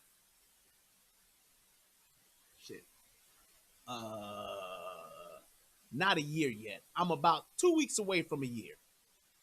Yeah, end of the month, it'll be a year. I promise you right now, to this that you could bet $500. I could not tell you which way was east or west. I couldn't. I could not tell you. I could guess, but I could not confirm which way was east, north, south, or west. I couldn't. You could say I don't have good direction or good sense of direction, whatever the fuck, but you telling me to walk out of the west door or the west side of my house, I'm gonna be like, bitch, I don't know what the fuck you're talking about. I just moved here. I don't know where the fuck the west side is. I'm in the DFW. I barely know North, West, and South in this motherfucking city. I still ain't figured it out. Point being, there's a back door and a front door. I can tell you what the fuck that is. I'm not walking out of neither one of them. Ma'am, come get me. I'm not walking nowhere. I'm not going to have no trigger happy, young, dumb, full of cum, 2-week-on officer who fresh out the fucking academy, just got done with FTO. That's field training officer. Just got done with FTO and now is real excited and is sitting here talking about I'm on my first motherfucking call and it's a breaking and entering. Shots have been fired, home invasion, and I think I might be able to shoot me an intruder tonight. And it's my black ass walking to the door, hands up. Oh, I thought his hands was up, but I thought he had his hand on his gun. I didn't see. Or some young bitch talking about, I was scared. I was scared. That's why I shot him. He was a big black man. You think Amber Geiger is going to let me come out that front door with my hands up? Amber Geiger going to shoot my motherfucking ass. Why? Even though I'm at my own house, she don't give a fuck. She's letting it ride. Nigga, shoot. Black man, shoot. Pull up, drink. Headshot, drink. Sit down, drink. Walking through, drink. That's all she thinking is swimming pools. Shooting pools. That's what she called it. Shooting pools. Nigga show up, shoot. Sit down, shoot. On the couch, shoot. Eating ice cream, shoot. Walking out the bathroom, shoot. In his car, shoot. Standing by the car, shoot. On the street, shoot.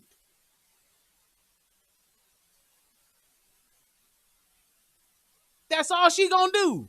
So me, you sitting here guiding me out this house that you can't see shit that's going on. They can't see shit that's going on. And they just arriving to the scene. They really only know what you typed to them. They don't know what's happening. They're trying to clear the house. All I need to do is chill where the fuck I'm at. Look, bitch, tell them I'm upstairs in the bedroom, in the closet. Like R. Kelly, trapped.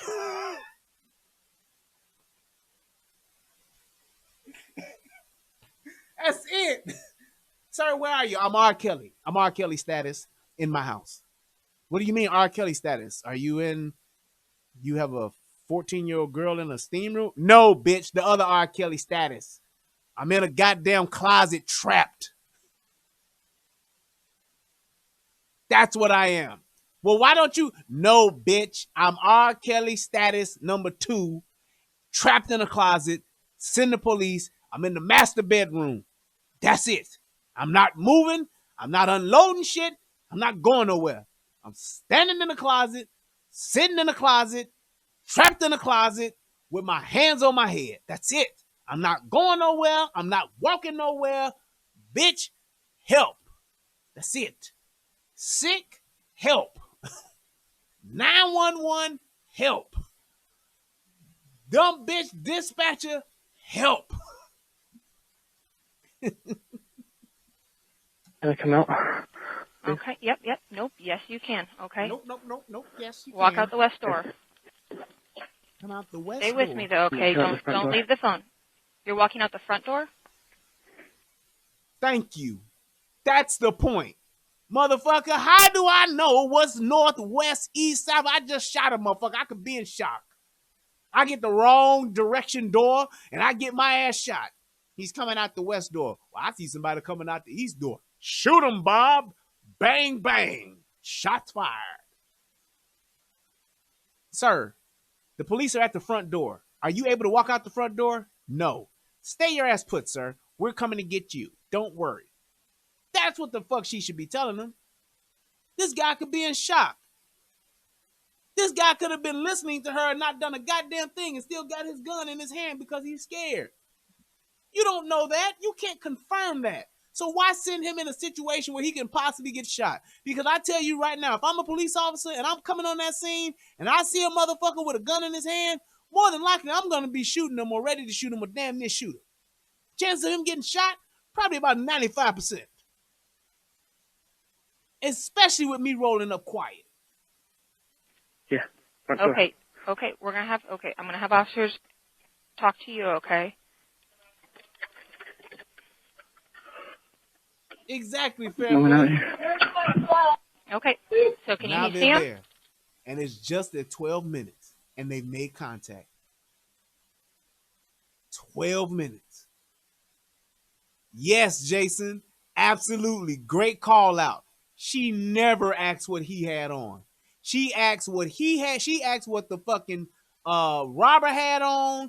She asked what the robber who potentially left had on, but she never asked him what the fuck he was wearing.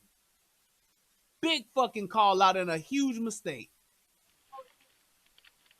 12 minutes. My phone in my hand, okay? Phone in my hand. Phone on speaker.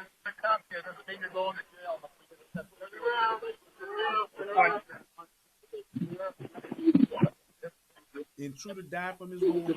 Homeowner was not charged. Awesome. And no other suspects have been found.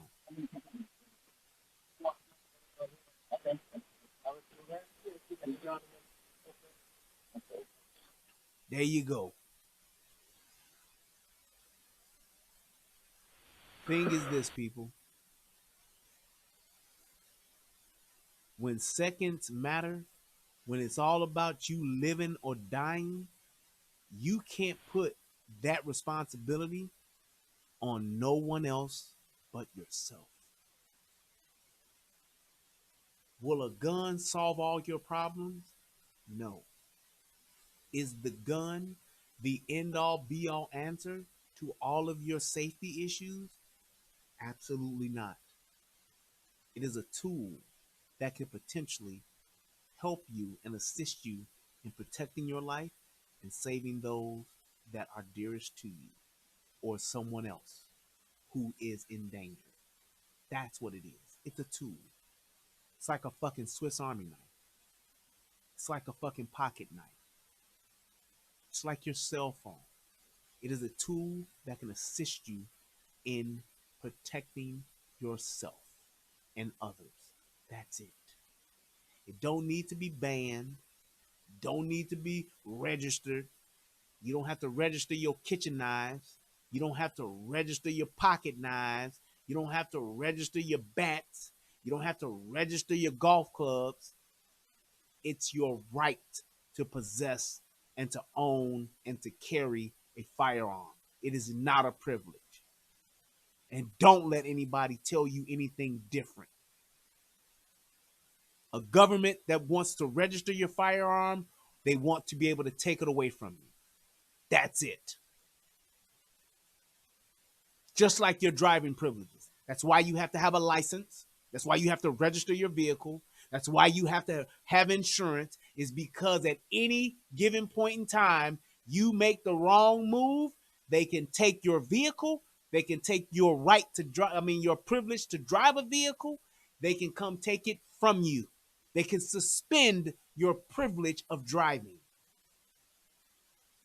Fortunately enough for us, the forefathers of this country, when they took it over and made it their own, they came up with a rule that said, can't nobody take your gun for whatever reason.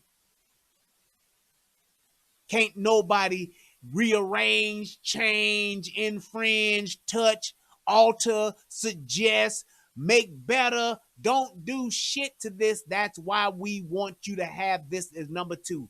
Say what the fuck you want and carry what the fuck you want to back it up. First and foremost. All of those other amendments, all of those other rights in the Bill of Rights, all that shit, that's what it's for. 1 and 2, all of the rest come after that. 1 and 2, say what the fuck you want, and you carry as many guns as you want to protect yourself is what matters most.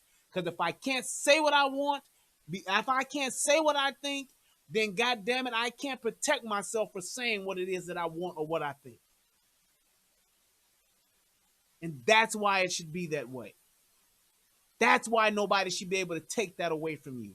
That's why nobody should be able to do something to you to where you can't be able to say what you want and do what you want and go where you want.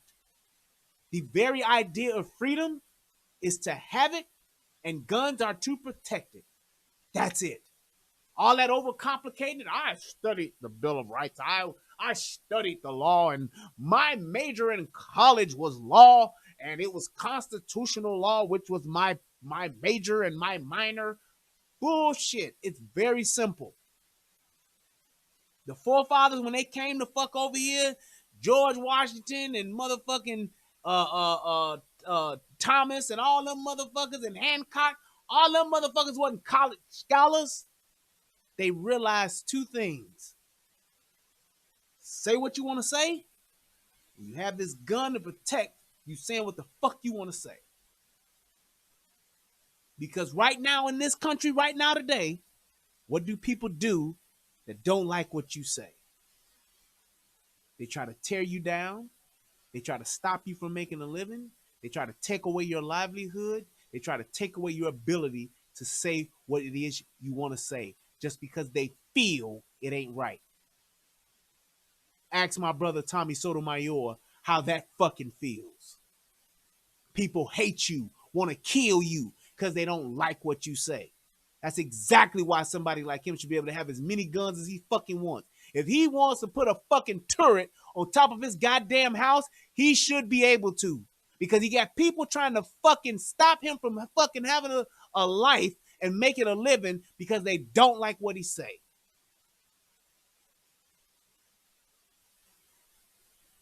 That's the difference. That's why they wrote it the way they did. Because they didn't want nobody to be able to stop you from saying what you want. That's why they came over here in the first goddamn place. Because if they can tell you what to say, then they can do whatever the fuck they want to do with you. They can take however much money they want to take from you. They can take whatever other liberties and rights you may have from you because you cannot defend yourself without having a gun. Just like the Indians couldn't defend themselves or the Native Americans couldn't defend themselves. Just like the Americans who left England and came over here. They couldn't defend themselves over there. They couldn't go up against the Queen and her fucking army over there because they didn't have enough guns to do it. But when they came over here, they did. When they came over here, they made enough. They had enough people. They had enough people who was willing to die for this shit. And when England tried to come over here and take this shit over,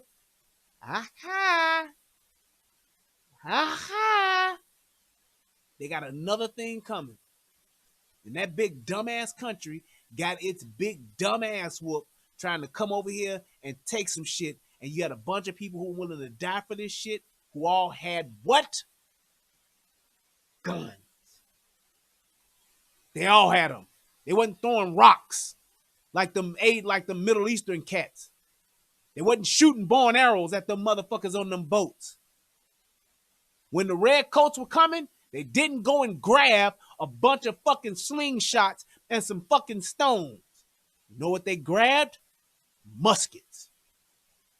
You know what they had? Minutemen. And yes, they may have been fast in the bed and came quick, but god damn it, they was quick with the gun too. And that's what mattered.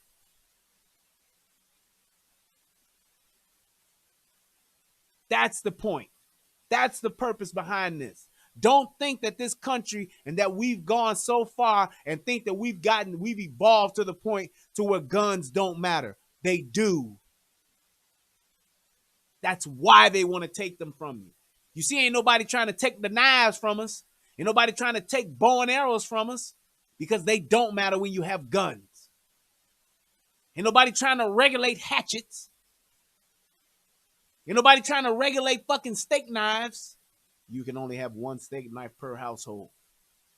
You know why they're trying to regulate guns? Because guns can tip the scales. You shoot the right motherfucker at the right time, you can change the fucking world. Ask John Kennedy. Ask Robert Kennedy. Ask Martin Luther King.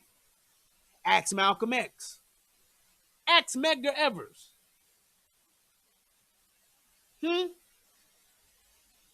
Shoot the right person at the right time, and you can change the fucking world. So if I can change the world, I can damn sure change my community. I can damn sure change my county. I can damn sure change my city. I can damn sure change my state. I can damn sure change my country. Being able and having the ability to shoot the right person at the right time can change everything. Ask this man right here who was in his home. Him being able to shoot the right person at the right time, saved his life. Listening to Joe Biden, he may not have had a shotgun near him. Shotgun could have been downstairs. Shotgun may not have been as accurate. Shotgun may not have stopped him.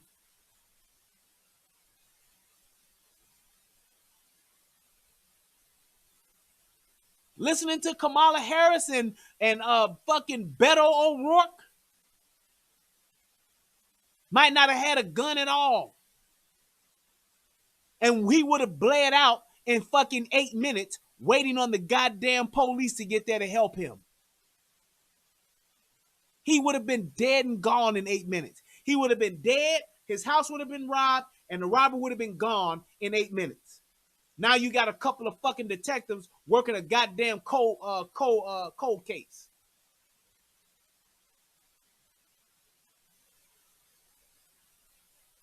That's my point. Thanks, Matthew. I appreciate that. Click the like button too, buddy.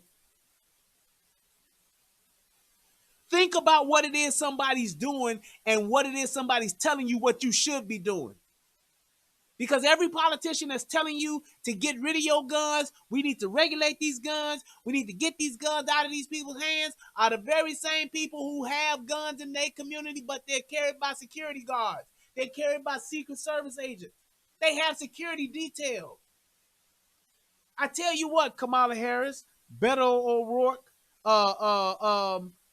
Joe Biden, and Bernie Sanders, and all the rest of you Democratic, liberal fucking politician that's running for president. I tell you what, you want me to give up my gun?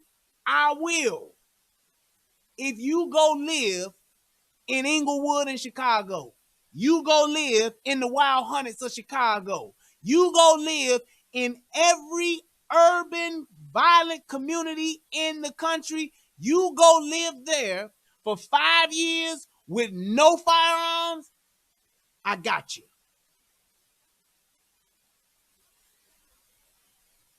I got you. Because them doing that, it's going to make them live like the prisoners that so many people are. See, what they don't know about is that right now, there's a 60-year-old man or a 65-year-old man or a 74-year-old grandmother that's in their house that's a fucking prisoner because they can't go outside, because they can't afford to move, because the young boys are trapping downstairs from them. The young boys are trapping across the street from them. They can't go sit on their porch because them young niggas will come out there and they'll get to shooting and they'll get shot. Just like that 12-year-old girl that got shot on her birthday. She wasn't a fucking target. She was a casualty. You go live in that community. You go live in that area where you just get shot just because it's your birthday. Happy birthday! Bang! In the head, I'm gone. 12 years old.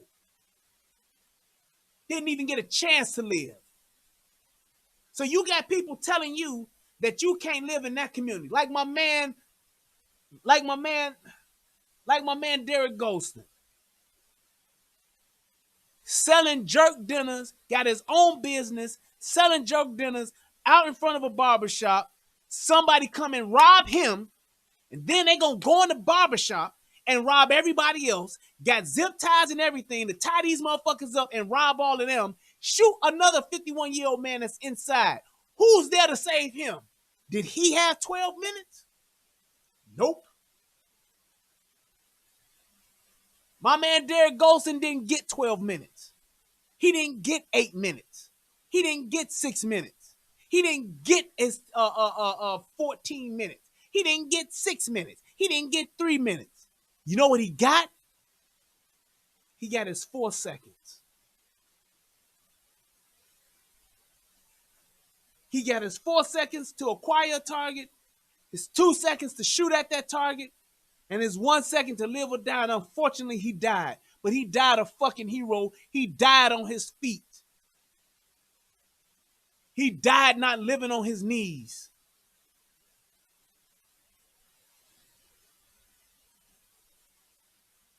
And that's the difference. That's what Beto O'Rourke don't know. That's what Kamala Harris don't know.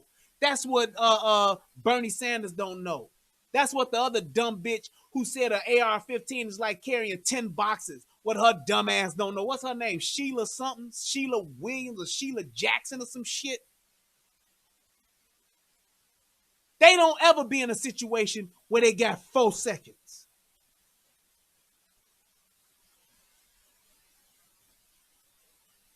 They don't never get that opportunity.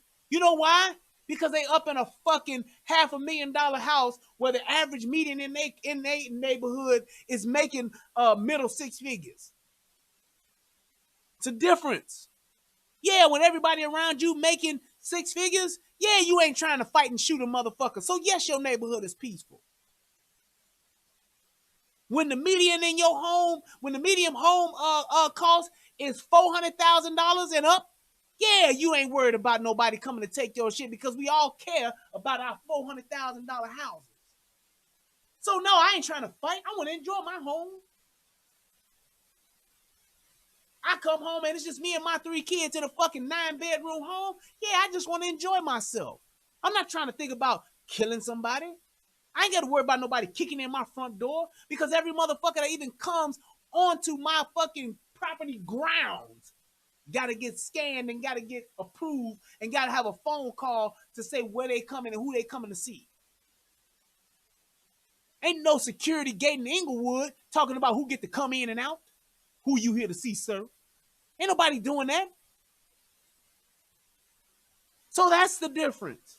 But I got those people that live in those fucking ivory towers, that live in those fucking glass bubbles. They get to tell me how I protect myself? I think not. People who will never live the life I live, who will never have to survive in the area which I survive every single day, they get to tell me what I get to have to protect myself?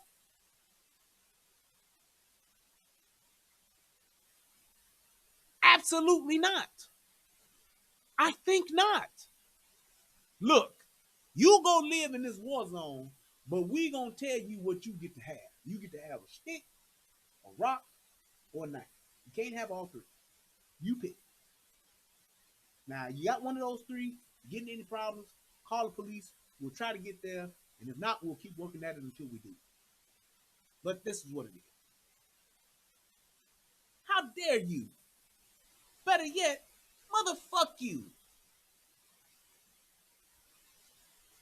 You don't get to tell me what I get to do, how I get to protect myself, the tools I get to use to protect myself. I remember one of my buddies, Darkness, told me, one of the cats I play online with, he told me, God damn it, if I want to own a goddamn Javelin rocket, I should be able to. And I laughed, but I thought about it. You fucking right. If I want a goddamn Javelin, I can afford a Javelin, sure enough. I need to be held responsible for where that Javelin going, what that Javelin does. But shit, if my military that I pay for can fucking carry, why the fuck can't I? Should I have to be trained on how to use it? Yep. Sure could. You never know. I might be in a Javelin situation one day. And I know I'm being facetious, but I'm just saying. There has to be a logical approach to this to say people should be able to protect themselves with whatever they can protect themselves with. As long as I'm not fucking... Now, I don't need to be able to have access to some fucking uranium where I can fucking give radiation poisoning to my neighbors. No. But any other piece of equipment that I can use to protect myself, absolutely. Because if my government can have it, that means a criminal could get it, and that means a criminal could use it against me. Y'all remember when the fucking El Rukins in Chicago was trying to buy some fucking rockets? They wasn't going to be using that to support the community.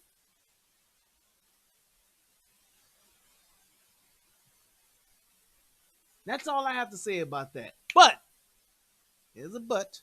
I wanted to address a question that was asked earlier in the chat about reloading. Here's the thing about reloading. You never want to be in a situation where you have to reload your gun. Because if you got to reload your gun, you in trouble. You are in trouble. Most of the time, most people don't carry extra magazines with them.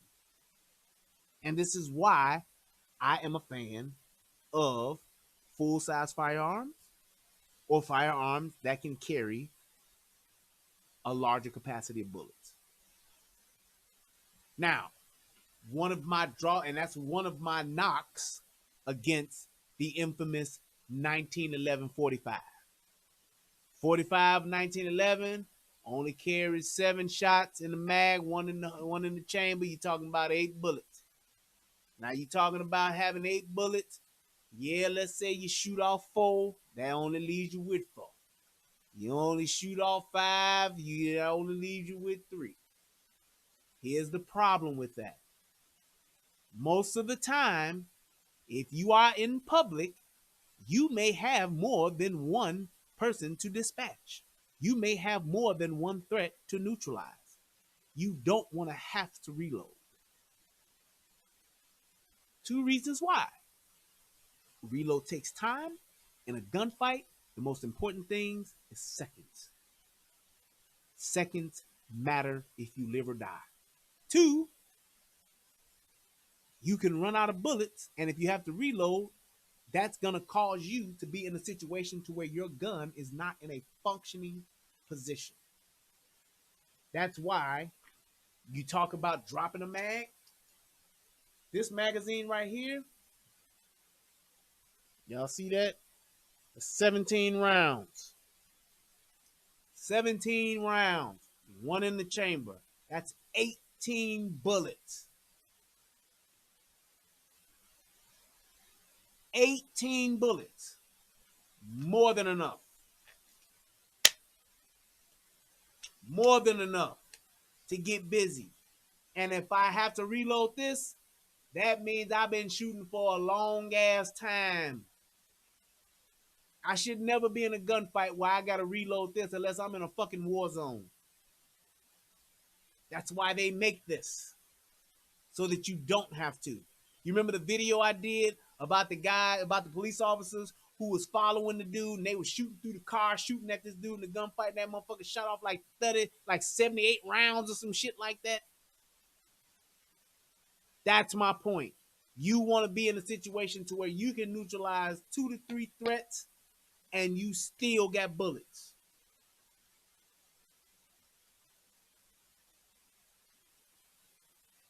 That's what I'm saying.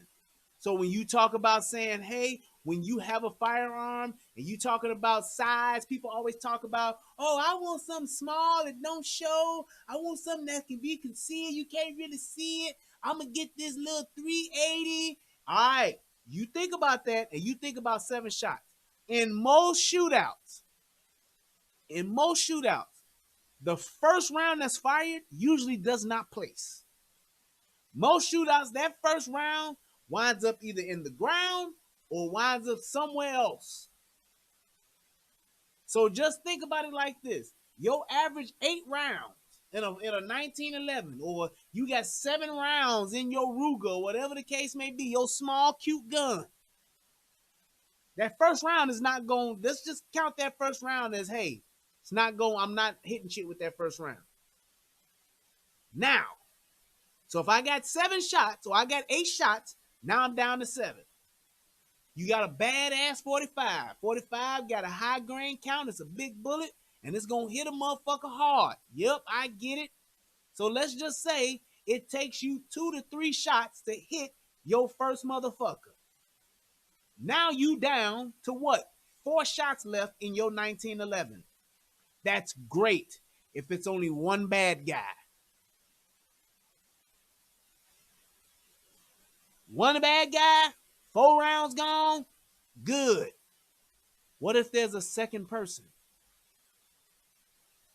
Now you got 4 rounds left to neutralize a second person.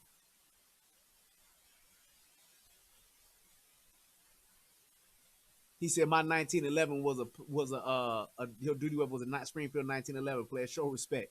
The 1911 it's an incredible, timeless piece of hardware.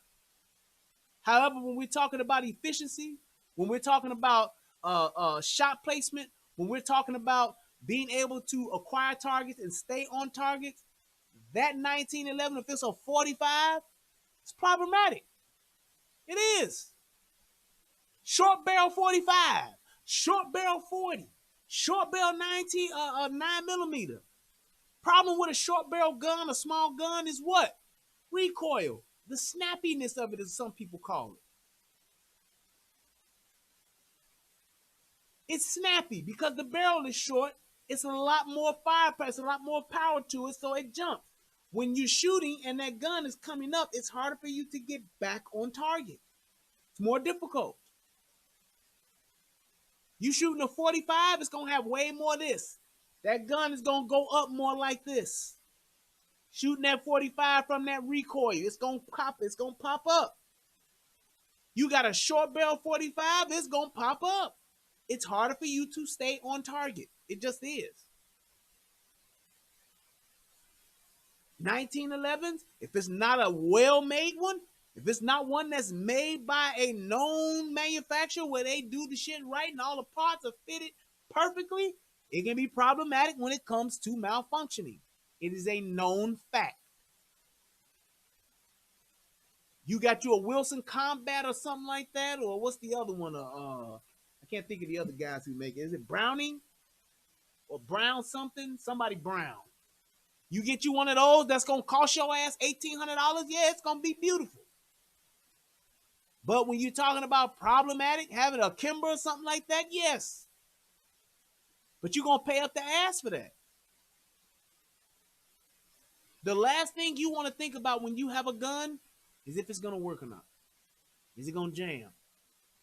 Is it going to do that thing with the stovepipe?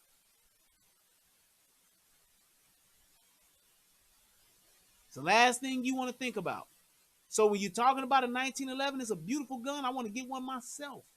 But I want to get it strictly as a showpiece. I would not carry that every day unless I got one of them big fancy ones, which is one of the ones that's going to cost your ass about $1,500 and up. That's what they do. You might be able to find you one that's 12. Other than that, you paying up the ass for one of those guns. It's beautiful, looks good, it's accurate as shit, but it's going to cost you. So when you're thinking about being in a situation to reload, I always recommend to people, especially people that are new to shooting, especially people that are just getting into shooting, get you a 9mm and get you a one that has a double stack magazine. You shouldn't have no less than 12 rounds in that motherfucker. At least 12. Because that way you don't have to worry about reloading if you're ever in a fight. You don't have to worry about dropping a mag. Or I only got 8 left. Oh, wait, I just shot off 3. Wait, hold on. I shit pow. So that leaves me 6. I need to reload now. I got my magazine with me, but I need to drop and reload. Last thing you want to do is be dropping a mag and a motherfucker showing the fuck up. Even the thugs know the advantages of having a 33-round magazine, or what the niggas call extendos. They even know. I'm going to get this Glock 40 with the extendo. 31 rounds or 33 rounds. I'm going to get the Glock 19 with the extendo magazine. 33 shots in the motherfucker. That's 34 bullets.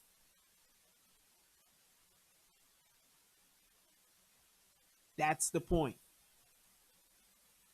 Triple barrel revolvers legal. I ain't never even seen a triple barrel revolver. That's some other shit to me. That's some new shit to me.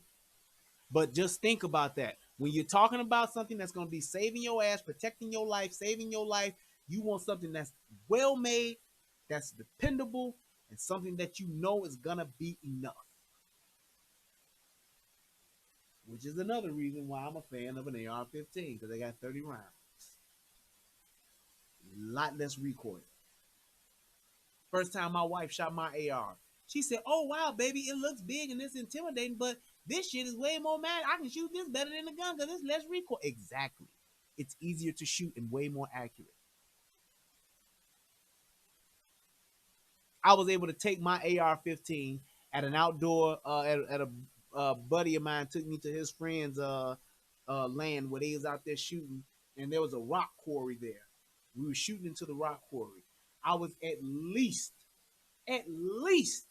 100 yards away, and I was able to shoot a rock from the top of that quarry all the way down. I would shoot the rock in the little boulder about that big. It would fall down. I was able to acquire it again, shoot it again, it'll fall down again, shoot it again, fell down. I shot that rock about 5 times. And everybody was looking like, damn, he's still hitting that motherfucker with my rifle. That accurate, 100 yards away. I got a short barrel because I like close quarters. Motherfucker come up in this house and I got to get my rifle. Let me hear some voices. I hear a voice, I'm going to get my handgun if I can. If I can get to my rifle, great. But if I can't, I hear some voices, let me get to this AR and see what I do. Like the lady who said she going to send 100 Haitians to my door, I got a 60-round drum that guaranteed I'm going to get a good 50 of them down. Easy. One hit of quitters. That's all.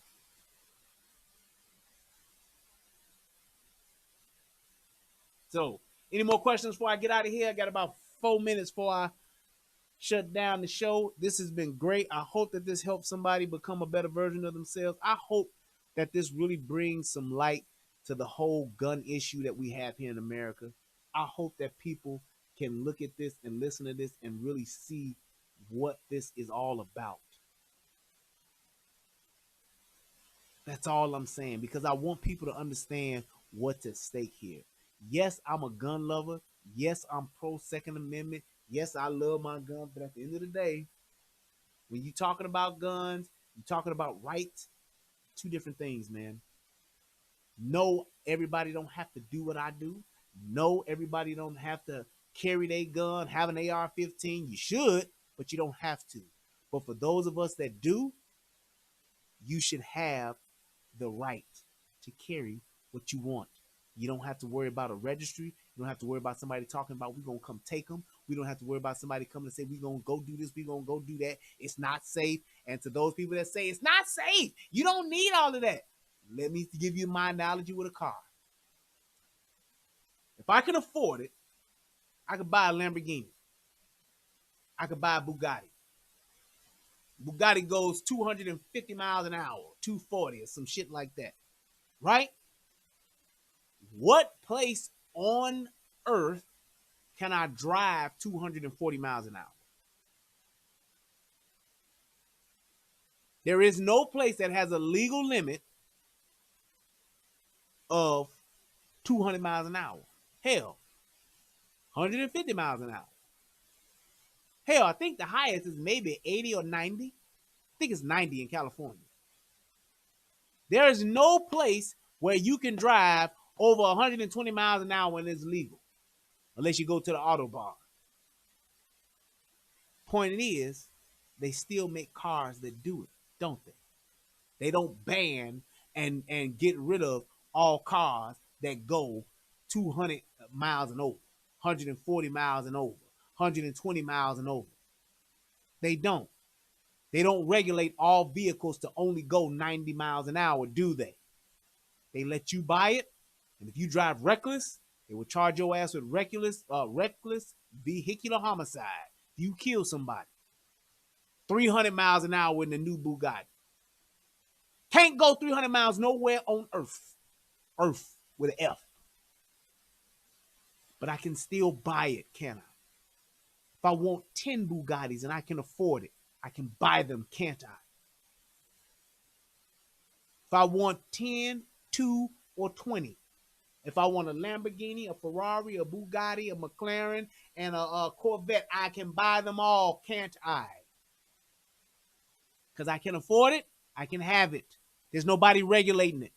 There's nobody telling me that I can't have it. And then, if I do go fast, too fast, the worst that can happen to me is that I get a ticket, and if I keep doing it, I'll get my license suspended. That's it. They still won't come and take my car. Do you understand that? So if they can't come take my car, they damn sure shouldn't be able to take my gun, because a car only transports me from point A to point B. A gun can save my life. There are way more people that die in automobile accidents than that die from rifle shootings. Way more people. More people die in car accidents every year than they probably die in shootings, period. People don't outlaw those, do they? Here's the second part to that. Well, when you think about the AR-15s and the tragedy that happens, people are dying 30 at a time. That's why they should get rid of them. How many people die when a plane crashes? You talk about the last plane crash that happened. 100-something people died. You don't see us banning planes, do you? We'll ground some that ain't working right, but once they get fixed, send them on. Is everybody forced to ride an airplane? No. But those that want to can. It's the same thing. I should have the right to choose. I have the right to choose what kind of vehicle I buy. I have the right to choose what type of vehicle I choose to drive on each day of the weekend. I have the right to choose that. I have the right to choose how many vehicles I buy. Nobody governs that. And driving is a privilege. Carrying and owning a firearm is a right. No one should be able to tell me when I can speak, how I can speak, what I can and cannot say. And no one should be able to tell me what gun I buy, how many guns I buy, and where and when I even carry it.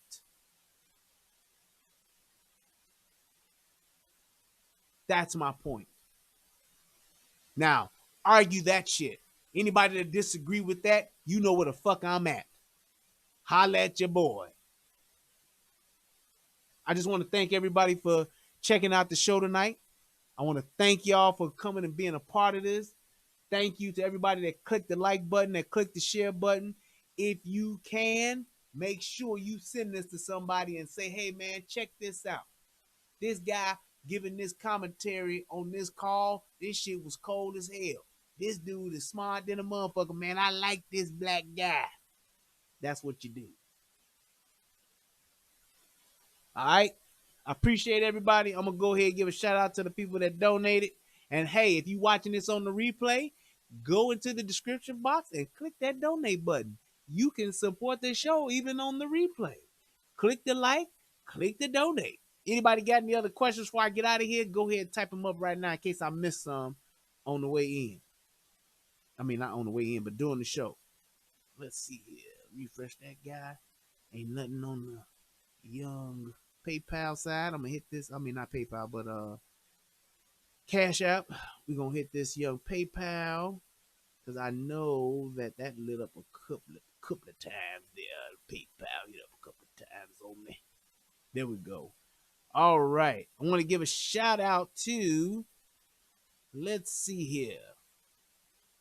Let me make sure I can say the name. Yep. Give a shout out to Evelyn Negraza. Hit your boy off with $25. That's what's happening. Greetings from Chicago. I enjoyed your show. Thank you so much, Evelyn. I appreciate that. That's what's up. Chi-Town, stand up. Let's see.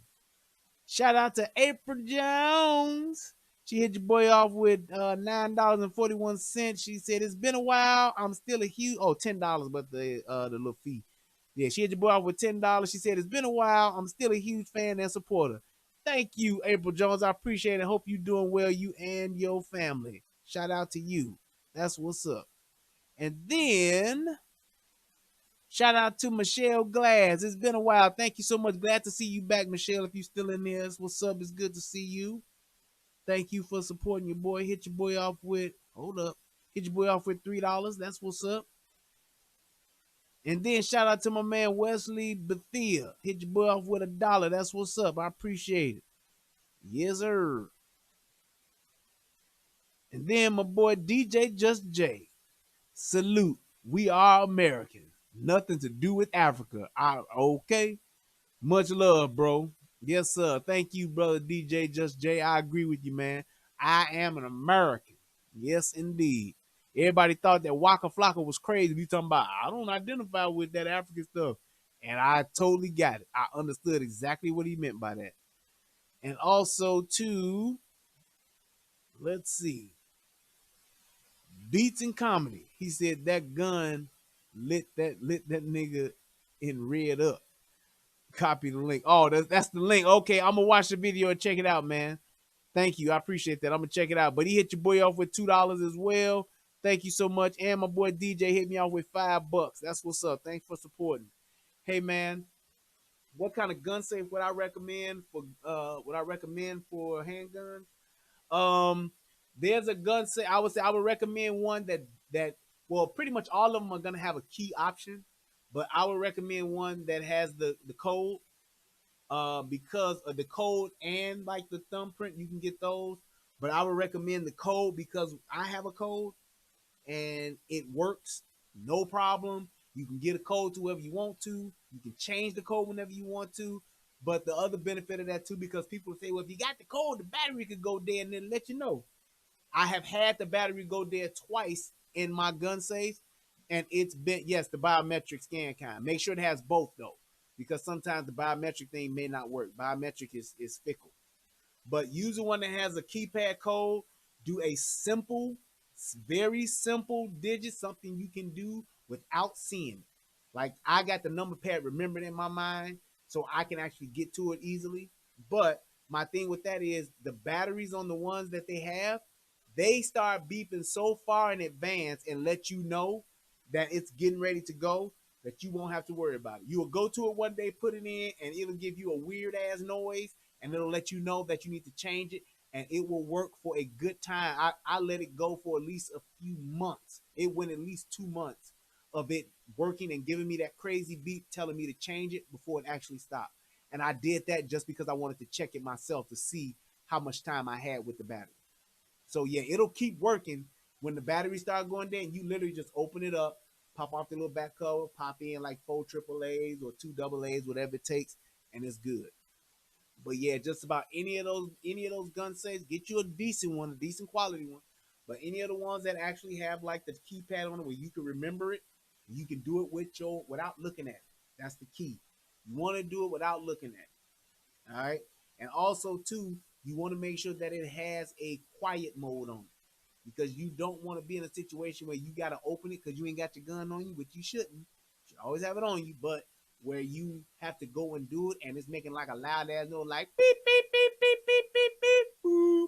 You don't want that shit because the motherfucker be like, hey, this nigga trying to get to his gun. And they'll come in there and light your ass up. So you don't want to do that. Make sure that you have it to where you can get to it and it's a quiet when it can unlock. And all you do is push that little thing. It may flash a little green light or something, and you just hear that shit open up. Or you can get one of the ones that have the magnets, where you take the little magnet thing, little magnetizer, and it drops down or it opens up. I forgot what those are called. They're like wall safe or wall something. Google it, wall safe, and you'll see the ones that actually fit into your home, where you can put it inside a wall, you can put it inside of a vent, and you take a magnet, and that activates the thing on it. You can go and like slide the magnet on it, and your shit will drop down, or it'll be a shelf, and it'll drop down, or it could be in a wall, it'll be like a mirror on the wall. Take the little magnet thing, and just like the magnet sits like on the side of it or up under it or somewhere close by, all you do is run it by it, and it unlocks it and it drops down or opens up and comes out to you. I can't remember what it's called. Is it shelf safe? Yeah, Google that and you'll see them. You'll definitely see them. But always have something that can work like that you can get to. So he said, what if the Democrats promised us a German Shepherd for our guns? I can't go with no German Shepherd. Now, Belgian Malinois, a Belgian Malinois, I might be able to get that up. Because the Malinois, look, I got a video that I'm going to do of this Malinois. Y'all don't know nothing about these Belgian Malinois. They are the superior attack dog. You talking about a dog, a police dog, the German Shepherd is old school. That's that shit they used in the 60s during the civil rights movement to get on a nigga's ass. I tell you right now, if they'd have had the Belgian Malinois for them niggas back in the civil rights movement, niggas would have stopped. They're like, look, Martin, I ain't doing this protesting shit no more. I'm out. These Malinois ain't no joke. I'm telling you, the Belgian Malinois is that deal. You talking about a superior police dog, a superior guard dog, a superior bodyguard dog, pit bull, fuck that. Rottweiler, fuck that. That Belgian Malinois is that deal. It has everything. Speed, agility, takedown power, bite power. It got it all. That dog is the truth. I'm telling you. I've seen them dogs work in real life. It is amazing. They are amazing. The Belgian Malinois. Them motherfuckers will probably cost you a grip. But god damn it, they are incredible. But anyway, that's all I have to say about that. Thank you everybody for supporting the show. Thank you to everybody who came by and gave a shout out, gave a like. Shout out to my man Dion who hit your boy on the Cash App. Thank you so much, sir. Hit your boy off with $1. That's what's up. I appreciate everybody who donated. Also, wait a minute, hold up. I think Jason Gunn hit me up too. Yes, he did. I saw his name pop up somewhere. Yeah, there you go. Oh wait, hold on. I got a couple more. Let me get my manners. My man Jason Gunn hit your boy off with 418. He said, "Great show, bro. Thank you, sir. I appreciate that." And also, thank you so much to Rosalinda Sotomayor. She hit your boy off with $10 as well. Said, "Thank you for sharing your knowledge. It is my pleasure. I love doing this. I'm telling you, I love doing this. This is really, really, really, really, really fun for me. I appreciate it. Thank you, Nash. Thank you to Bean the Gunner. Thank you so much, man, for all of your support. Thank you guys for coming over to the United Guns of America channel. If you have not subscribed to United Guns of America channel, please do so. Somebody that can put the link in there. I think I can. Just go to United Guns of America on YouTube and you'll see my name come up.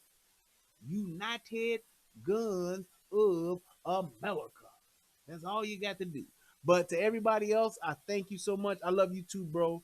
I thank you guys for tuning in. It's been awesome. We had about 160 people that came in here at one point. That's awesome. I had a great time. We will do it again. Look, I'm telling you, that Belgian Malinois, 9,000. And look, that's just the dog. We ain't even talking about one that's police trained. That police trained dog, oh, it's gonna run you a good 25,000. Easy. Easy. The ones that we had out in out in Allegan, them dogs, I think they was 33 grand. When it's all said and done. Fully trained Belgian Malinois for either a cadaver, drug, or whatever, 33,000. Boom. But thank you guys so much. I appreciate it. It's been great. I'm going to go in here and spend some time with my lovely wife. We're going to hang out a little bit, watch a little TV, have a little pillow talk, because that's what I love to do. And I'll see y'all probably tomorrow. Hey, thank you guys. Have a great night. And as always, I cannot leave without paying homage. Shout out to my brother Tommy Sotomayor. Hope you're doing well. I hope all is well. And I hope that everything for you is going the way that you would like for it to go, brother. I love you. I appreciate you. And I have no words for the amount of respect and honor that I have for you, bro. I salute you in everything that you do and everything that you have put into me, everything that you have given me, donated to me, spoken into me, the time you put aside for me. I thank you, brother. I love you. And to my brother DJ Just J, salute to you as always. Yes, we will get together to hopefully get me some kind of layout so I can get my setup spruced up a little bit. I got my hardware right. The last thing I'm gonna do, I'm saving up for a desk now. I'm gonna give me a bigger desk because this little desk here, I done outgrew it. I'm gonna give me a bigger desk, and then hopefully I have me a layout in between that time. But the desk probably won't come for a couple more months. But hey, thank you guys so much for everything that you guys do. I appreciate you guys. Shout out to Soto Nation. Shout out to the Advocates for Children. Shout out to Lady La. Shout out to Princess X. Shout out to my man Bolo and everybody else that supports Soto Nation, everybody else that continues to support Tommy. Make sure you go see Fatherless America. You can rent it, you can buy it. Just go to the website and scroll it along the top of the screen there. Do that, support that because it is all that. Thank you guys. Have a good night. Peace. And I'm out. Hey! Till next time.